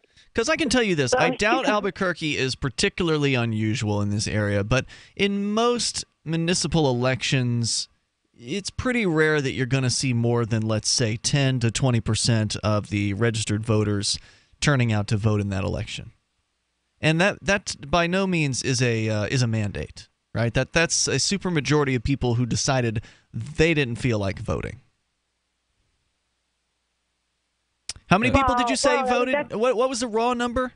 How many people? 6,500, right? The raw number was about approximately 70,000, like 4,800 on election day yesterday, and about 65,000 in early voting. But for New Mexico, so about 12%, about 12% of the entire population. Now, mind you, I'm including the total population, which would include people who aren't old enough to vote. So let's give it an extra few percentage. Let's call it 20%. Of people who were old enough to vote actually came out and voted. So 1 out of 5 people of voting age, roughly, voted in this election, and you're calling that a mandate. Well, the thing is, out of that, he got 62% of the people that turned out to vote. So what you're saying is about 12% of the people who showed up to the 12% of the entire population of Albuquerque of voting age voted for this person, and that's a mandate by your mind. Well, I mean, the thing is, to me, that's logical. All the people that decided to participate, okay, people that wanted to say, somebody else decide for me. I'll just do whatever somebody tells me. Well, then it doesn't count. There's people that participated. Out of that, he got 62%. That's what I'm saying. There you go. Okay, Thanks, actually, Sarah. I could agree with that, actually. For a strange time that I do agree with Sarah, but, I'll help her out with this. So not a majority of people in Albuquerque wanted that train project, but one could surmise, because that was his platform, that a majority of people who voted for that one guy wanted that platform, that train. One could surmise that. So, see, Sarah, that is a valid point. So I helped you out with that. Right. If you really oppose the train like they claim, like the majority of the people, who could oppose a choo-choo? Time is when you're supposed to show up in the election time and prove that. I thought it was a bus. I thought it was like a trolley or something like that. Is it a train? No, the bus. It's just an all electric bus that goes. It's a bus with its own special lane, right? They've got a middle lane that this bus travels down in Albuquerque. Right. Yeah. What they're saying is it finished yet? Is the art project? It's called the Albuquerque Rapid Transit. It's a federally funded or federally matched program. It's a big boondoggle. Is it finished yet, or is it still under construction, Sarah? Well, it's going to be done like in maybe 2 more months. Is it going to be high? Right. Sure it is. You know why it's important to have a bunch of electric buses?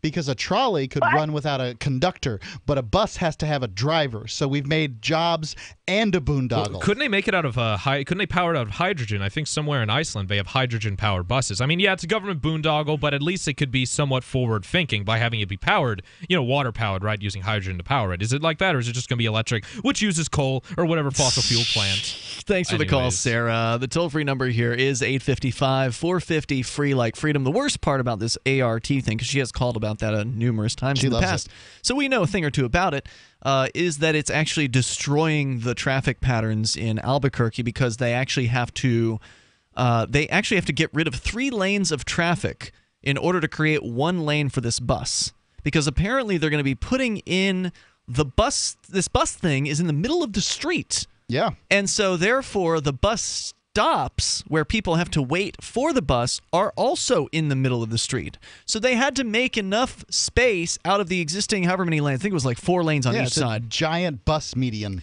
Right. They had to destroy at least 3 lanes of active traffic capacity in order to create a bus, which if you've ever seen city buses before, there are many cities out there at certain times of the day where there's absolutely no one riding on the bus, or near to no one. We were in Los Angeles, you and I we were near a bus, one of these transfer areas, not like the main bus station or anything like that, but like sort of transfer area. And we were checking a bunch of buses as they went by, and I said to you, I wonder if buses ride around LA empty, and then started taking a look, and all of those buses were, the vast majority of them were mostly empty. And that's the most populated city in the U.S. Second most populated county. It's definitely the most populated county. It's definitely one of the largest cities as far as like square miles. I mean, it's big. I'm just talking about people, right? Sprawly. Largest city in the in square miles in the U.S. is Jacksonville. Really? In Florida? That's what I understand. Really? Oh, but it's not like skyscrapers and and that kind of thing. Just largest. Yeah, because I think technically I lived in Jacksonville, like the area. Yeah. I've never been there. It's Georgia. Don't worry about it. Yeah, it's not worth it, man. It ain't worth it. No, wait, they do have a Jacksonville, Georgia, don't they? I'm sure they do. I think they do. Toll-free number here tonight, 855-450-FREE like freedom. We're going to talk about the EU. Some of the countries are bailing out or not committing to some kind of an EU defense force. Vincent's going to tell us about that coming up here in moments. If you want to join us, the toll-free number for you is 855-450-FREE. That's 855-450-3733. Of course, you can also Skype in at Skype username LRN.FM. And yes, you can bring up absolutely anything that you want. That's the point here on Free Talk Live. Don't forget, join us online over at freetalklive.com, where we've got a YouTube channel. And you can go to youtube.freetalklive.com if you want to check out the video version of the show. That's where you can do it. And like everything else that we offer at our website, it's free. More coming up here. This is Free Talk Live. Earlier this year, after many years of conflict over the direction of Bitcoin, the creators of Bitcoin Cash did just what they were told to do. They forked off. Now there are two Bitcoins, the one that is run by the big bank patsies, and Bitcoin Cash, the one that stays true to the creator's vision. Bitcoin Cash has surprised many with its relevancy and staying power, and the price reflects it. If you believe that Bitcoin was meant to be a low-cost, easy-to-use, peer-to-peer currency that could bring economic freedom to the world, you need Bitcoin Cash. Get your Bitcoin Cash wallet right now at bitcoin.com. This is Ed Lukasevic. And Cindy Lukasevic at Dinovite. This year, whenever you order a 90-day supply of Dinovite for your dog, we'll send you a free sample of one of the other doggy things we make. Like Liquid Chops, Super Mega Fish Oil, or Doggo Suds Shampoo. What's on your dog's wish list? We'll offer a different freebie each week at Dinovite.com. Don't you just love the sound of healthy, happy dogs? Dinovite is nutrition. Dinovite for life. DINOVITE.com. Are you tired of paying fees and commissions to that other site? I know you are. And I'm here to tell you about a great alternative to sell your stuff. BuySellMakeOffer.com is the best-selling site to ever come along. It doesn't matter what you're selling, big or small. It's easier than ever. And you can use Skype to show your items and get to know your potential buyer, and they can see that you are for real. No more blind trust. And you're not limited to snapshots. You can video what you're selling to better sell it fast. For as little as $9.95, and that's after a free 30 days, you can sell everything you no longer want with absolutely no fees, ever. Go right now to BuySellMakeOffer.com and become part of a community of buyers and sellers who have already discovered this revolutionary way of getting it sold online. That's BuySellMakeOffer.com. You'll never regret making the switch. BuySellMakeOffer.com. So, what are you waiting for? I've been told no in many different ways. I give you an order and you're going to obey it. Who told you can go this way? You can't do that and you have to leave here. You cannot bring signs into the rally. Walk with me. Well, I'm comfortable here, actually. Whoa, whoa, whoa, whoa, whoa. Hey. Who do you think you are? Excuse me. There is no video and audio allowed in this office. No, I have work today. You ain't gonna make it. Wait a minute. Really forget it. Whoa. Hey! Oh my God! Unbelievable! Why are you running from me? Because you're scared me. What am I being detained for? You're being served. What is this? You're being served. What is this? Bureaucrats have a funny way of telling people no. That's the sound of the men working on the chain. Derek J's Victimless Crime Spree. Watch it for free and order the Director's Cut DVD at victimlesscrimespree.com. The three most important things you can do for Free Talk Live are: 1, share one episode a week on Facebook or in some other social networking site. 2, buy the things you buy online through shop.freetalklive.com. 3, give $5 a month to the AMP program. It's my firm belief that Free Talk Live's AMP program is the best use of your charitable dollar among liberty-oriented organizations. Support all the organizations you love, but make sure you give $5 a month to AMP at amp.freetalklive.com. We've all heard about blockchain assets like Dogecoin, Ether, and Ripple. Bitcoin isn't the only player in the blockchain game any longer. And for those of us wondering how to get our hands on these digital assets, finally, there's a solution. Shapeshift.io allows you to buy and sell between your digital assets and Bitcoin instantly between your own digital wallets. I've used it with ease. Shapeshift.io. There's no account or email address needed. You send them the crypto you want to sell. They send back the crypto you want to buy. It's that easy. Shapeshift.io. Help get LRN.FM into more ears. Visit promote.lrn.fm for a free bumper sticker, flyers, banners, graphics, and more. Promote.lrn.fm.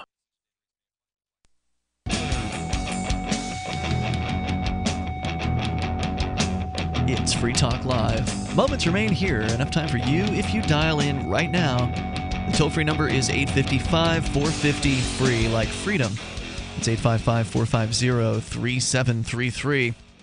Mark, what's the status with hope.freetalklive.com? Well, we've donated the sum total of the money that we were going to give there. They're putting in the plaster on the walls now. So you're still getting updates? Yeah, the municipality is demanding $104 for taxes. It's probably a lot of money in Uganda. You're darn right it is. $104 is a lot of money in Uganda. For listeners that don't know, over the last several months, our listeners have, through Mark your requests, been donating several thousand, tens of thousands of dollars. $30,000 to a orphanage that is being built in Jinja, Uganda. It is still in the process of being under construction, but has been fully funded at this point, except for the 104. Do they have enough to cover that?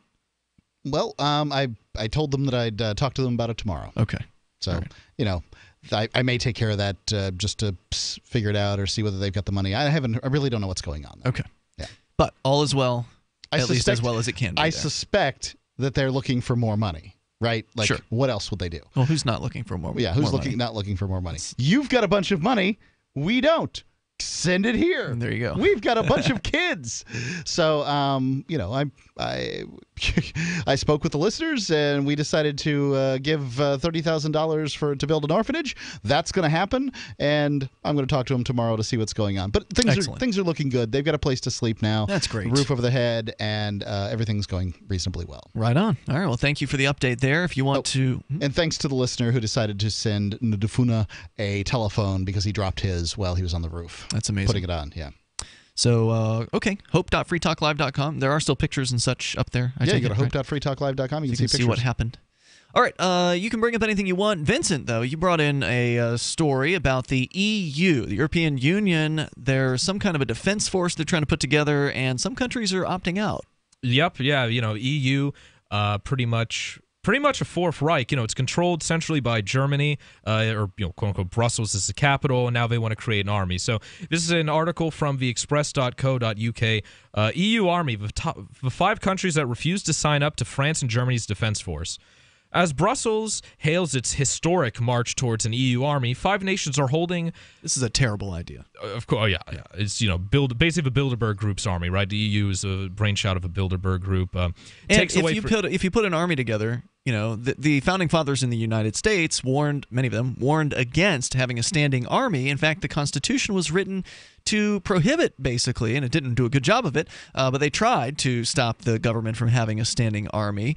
But unfortunately, they've found a way around that. But the idea was that if there is a standing army, the government is likely to use it for things which usually involve oppressing people around the world. And in this case, a lot of critics, I don't know if it talks about it in the article, a lot of critics are saying this is going to inevitably lead up to a conflict with Russia. Now that exactly, yeah, EU army, Germany. These are the same jackholes that can't come up with 2% of their GDP to pay NATO. Yeah, and now that people say that the head of NATO, the U.S., and the commander-in-chief President Trump is friendly towards Russia, and so some people are saying that that NATO is antiquated now, which it is, after the Cold War. But as Brussels hails its historic march towards an EU army, 5 nations are holding fire on committing to an alliance, which could lead to a 2-speed defense union in competition with NATO. So far, 23 EU nations have agreed to join forces as part of a defense cooperation pact driven by France and Germany, whose leaders have long campaigned for greater integration amongst member states. And for people who don't know, France and Germany throw the most weight around NATO because they contribute the biggest economies. Not NATO, excuse me, the European Union. They also fought for centuries. Yeah, and then now they're now they're going to work together to oppress others. Exactly. Yeah, they're going to call it the Karl de Grasse army. I don't get the joke. Well, France and Germany, it's a big fight as to whether or not it's Charlemagne or Karl de Grasse. It's basically a hate crime to say Charlemagne in Germany or Karl de Grasse because Charlemagne, he ran the same damn person, you nimwit. No, but the historical Charlemagne, he had an empire that back in the Dark Ages, the Carolingian, I think, and it was France. It was France and Germany combined. That was one of the only times, aside from now, that France and Germany were combined. Yeah, he was. I think he was a Frank, so that's why France is called France, because it was invaded by the Franks. Do they have border? Does Germany and France border one another? Yes. Oh, wow. Yes. Oh, please. I have done this for 15 years, and I ask myself every once in a while, what in the hell am I doing here? I took geography class in 6th grade. Was it public school? Yeah. Try to imagine what happened in World War I and World War II, Ian. How the hell would I know? I wasn't there. Germany invaded France. Okay. How would they do that? By the way, both cases, they did not go across the border. Are you It was so familiar with the Maginot Line? Do you know what that was? It was so defended that they had to invade. I know where Andorra is because I played Carmen Sandiego. Good. They had to. It was so defended, the border between France and Germany, that Germany had to declare war on the Netherlands and Belgium and get into a whole other war with them just to invade France through the top, because they weren't, they were on relatively good terms with both countries and didn't have it as Imagine fortified. if they wouldn't have invaded. If Germany would have chosen in World War I not to invade France and just said, "All right, so you declared war on us. Go ahead, invade," and then let them go through the Alsace-Lorraine or whatever the heck that's called. Alsace-Lorraine, yeah. Let France come through there and deal with that. Then Germany could have just picked up the pieces when the Austro-Hungarian Empire falls, when Russia falls, when the Ottoman Empire falls. They could just basically annex all of that land. Would have all been Germany. That's what you're saying. Yeah, and turn them into puppet states. It was the worst move twice. Yeah, but they in the end, I think they won. As I said, EU, Fourth Reich, it's just run by Germany. Yeah. Ian, you talk about like independence and it was funny. You talk about how independence is good, but nationalism is bad. But in this case, globalism, the EU, a lot of countries that get absorbed as part of the EU, they get all kinds of debt. They have to get rid of any freedoms that they might have had to comply with EU standards. The EU's terrible. Yeah, so that just that's centralization of power. I mean, it's the continue, and so that's why Brexit. I remember, I think a few nights ago, you were talking about the evils of nationalism. Well, nationalism is what got Brexit to happen, and that plays a part in this article. Okay. So far, 23 EU nations have agreed to join forces as part of a defense cooperation pact driven by France and Germany, whose leaders have long campaigned for greater integration amongst member states. The agreement will add yet another convoluted deal to the bloc, with some nations taking part while others do not. The Permanent Structured Cooperation, PESCO, pact includes commitments to integrate armed forces, a boost in defense spending, and establishment of a joint HQ. And EU bosses have set aside 4.9 billion euros to fund research and development into new military hardware and joint purchase of new equipment. But so far, more bombs, more tanks, more F-35 boondoggles, more. They want their own F-35 boondoggle. Oh, good. Because that was a U.S. boondoggle. I think it's sixth generation strike fighter now. It's F-15 is the best. But so far, the UK, Ireland, Denmark, Portugal, and Malta have yet to sign up for the deal, which is seen by some as the next step towards a fully fledged EU army. After it is formally launched next month, PESCO will be another in a series of. Now, here's my question. I don't know if it answers in the story.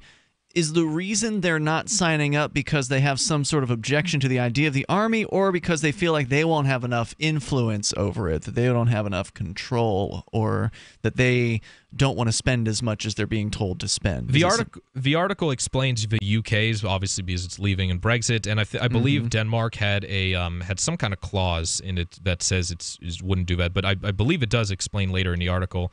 After it is, I know that France has a bunch of really great rifles left over from World War II that were only dropped once. You mean the ones that blow up when you try to shoot them? No. Those were handguns, right? Well, they had a machine gun that was France needed trade, so the U.S. in World War I agreed to buy some French machine guns, and they were so awful that Americans would just opt to drop. But the Fabrique Nationale handguns are really good. That's Belgium. Oh, there you go. FN, yeah. But wasn't the U.S. Didn't they drop the Liberator on France? It's not a great. That was in World War II. It's not a rifle. And it's a handgun, right? It's not a French gun. Okay. Well, the Liberator, it had one single 45 cartridge, and its whole point was to sneak up behind a German or someone, and shoot them, and then take their gun. Right, but they blew up and stuff. They were completely unreliable, from what I didn't read recall. too much into it, but.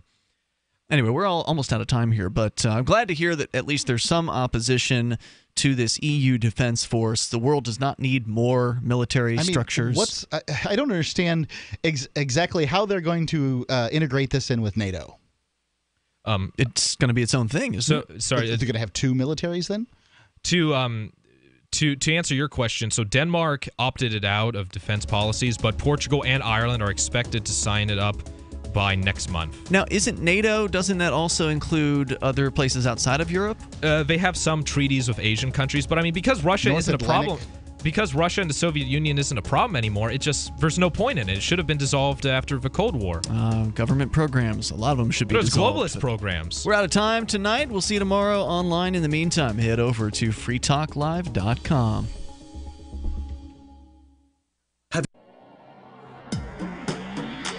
Free Press Publications is an independent, alternative media and publishing company founded in June 2009 with the mission of ensuring a free press for the freedom movement and is committed to spreading the message of peace, freedom, love, and liberty. FPP also gives new authors an avenue for publishing freedom-oriented material. FPP brings you daily news and commentary on the website fpp.cc, as well as a daily 5-minute newscast, FPP Radio News, and weekly news, views, and commentary in the FPP Freedom Minute and Peace, Love, Liberty Radio at fppradio.com, and the monthly newspaper FPP News at news.fpp.cc. Find FPP online at fpp.cc. That's fpp.cc, as in Creative Commons. There's no better app for tracking the value of cryptocurrencies than CoinCap. I've had a lot of apps for tracking Bitcoin, but none that's ever been able to track 500 digital assets at once. Their best feature is the Altfolio. I love this thing. You enter how many Bitcoins, Ether, Dash, Doge, or whatever else you have, and it tells you how much your crypto is worth. You can watch yourself get rich. If you have crypto, go right now to coincap.io, or you can use the Apple Store or Google Play to get the app. I love CoinCap. coincap.io. Did you know you can watch Free Talk Live during our live show 7 days a week from 7 to 10 p.m. Eastern via our studio cams at cam.freetalklive.com? Plus, you can chat with other listeners while you watch, all totally free. Now that our live video stream is hosted by YouTube, our video archives will be online even faster, so be sure to subscribe to our YouTube channel. Listen, watch, and chat all free at cam.freetalklive.com. That's cam.freetalklive.com. The latest episode of Declare Your Independence is next, after the news, here on the Liberty Radio Network, LRN.FM. From Keene in the Shire, the Liberty Media capital of the world, this is Daryl W. Perry, host of FPP Radio News for Wednesday, November 15th, 2017. Silver is trading at $17.16 per ounce. Gold is valued at $1,287 per ounce. Bitcoin is trading at 2.5 cents, and the average price of Bitcoin is $7,138.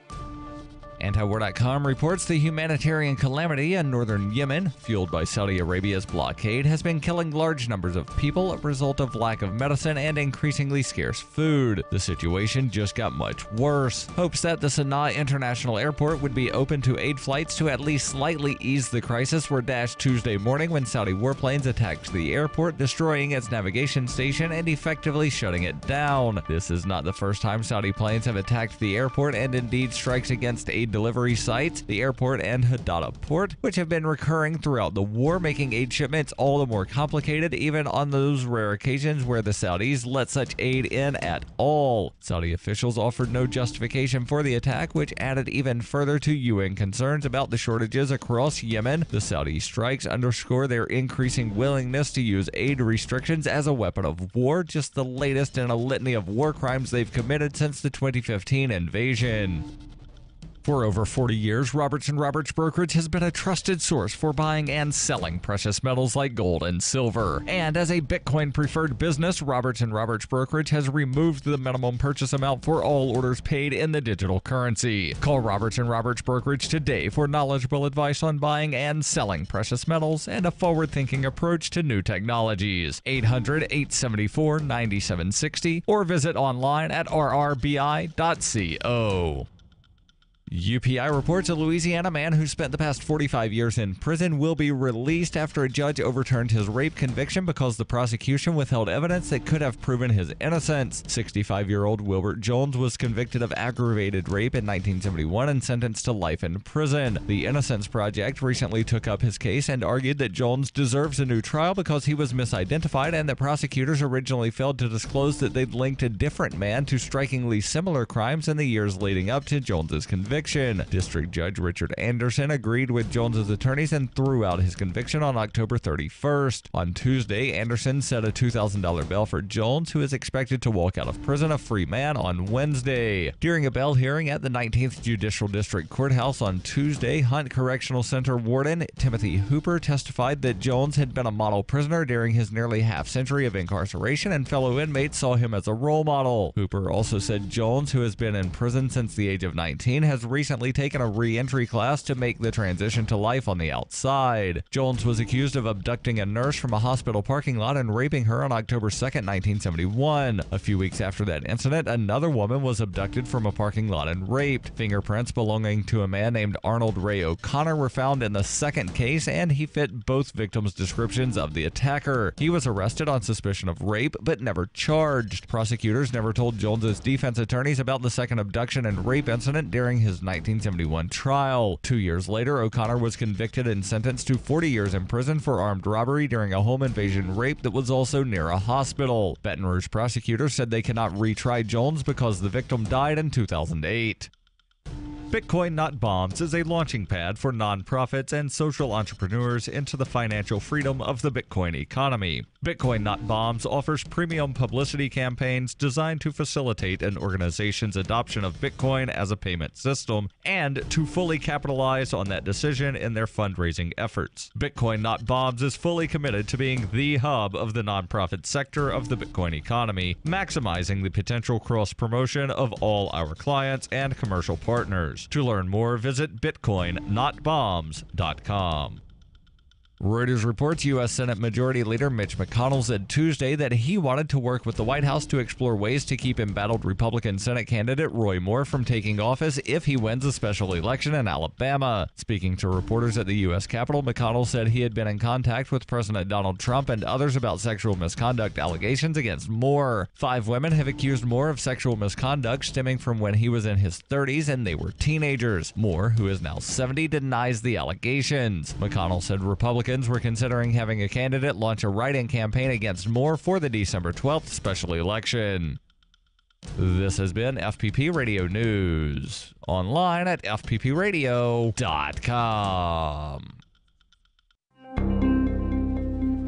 According to a groundbreaking study on anxiety disorders published this week in the New England Journal of Medicine, researchers have discovered that feelings of anxiety can be completely resolved as long as people think about them real hard.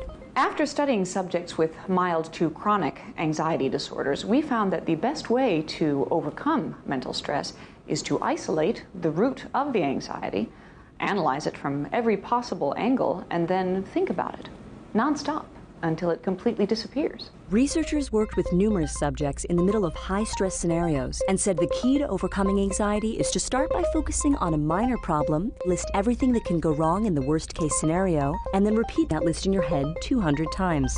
After anywhere between 3 to 6 hours of perpetually torturing yourself over things outside of your control, all feelings of anxiety will completely disappear, and you can finally enjoy the remainder of your day. This is the Onion News Network. And now, live from the studios of Freedom's Phoenix, Ernest Hancock. Believe me when I say we have a difficult time ahead of us. But if we are to be prepared for it, we must first shed our fear of it. I stand here without fear because I remember that I am here not because of the path that lies before me, but because of the path that lies behind me. I remember that for 100 years we have fought these machines. And after a century of war, I remember that which matters most. We are still here! Today, let us make them remember. We are not afraid!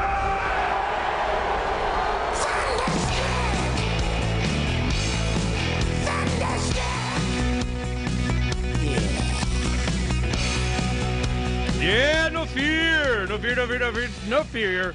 Declare your independence of me, Ernest Hancock, here in Phoenix, Arizona. From the BEA beautiful studios of Phoenix with an S, Phoenix.com. Oh, yeah, you gotta see. Hello. Beautiful studios of, it doesn't matter. Let's go talk to James Corbett.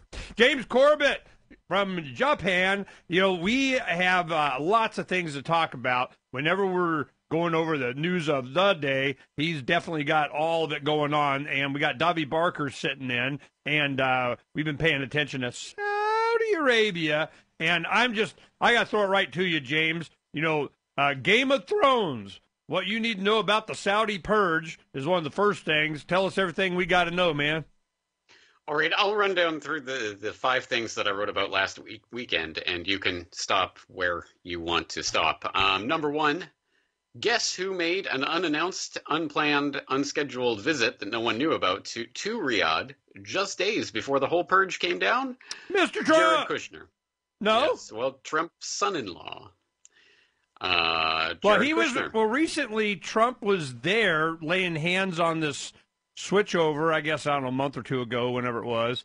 And, that kind of was interesting to me. So Kushner, his son-in-law, was there, just recently, in the last couple of weeks, you're saying? It was there a few days before this whole purge started. So really? I don't have the inside skinny on what was really going on there and who was meeting who for what, but I cannot imagine how that is not related in some way. And you're right. Trump was in Saudi Arabia, of course, in May, I think it was, when he was doing his little trip there to touch the glowing orb and open the counterterrorism center and all of that. Wow, that was long ago? Yeah. It was just days after he left on that trip that the whole Qatar crisis happened, if you remember that. No, I barely. Okay, Qatar, tell me, they didn't want to play nice or do trade with Qatar, and because they weren't, kissing butt on something. What did Qatar do that made them so mad? Well, good question, but it was dramatic. So Saudi Arabia and Qatar, for example, they have been playing on the same team in Syria. They've been funding and shipping in the terrorists and seemingly working towards the same goal. So, more or less on the same page. But there's some tensions and rivalries and things going on. A lot of the players in the region dislike Qatar as this kind of upstart with their Al Jazeera that mucks the waters up and digs up some of the dirt that the Emirates and monarchies don't dug up. So there's been some simmering tensions there with Qatar for a while, and for whatever reason, as soon as Trump visits and does this whole thing, and then he leaves, and then all hell breaks loose, and Saudi Arabia and the UAE and Bahrain and a bunch of other countries all cut diplomatic ties with Qatar, and they're isolating it. There's a blockade on Qatar, and all of this happening, and Trump was tweeting at the time, I'm supportive of this, something, whatever he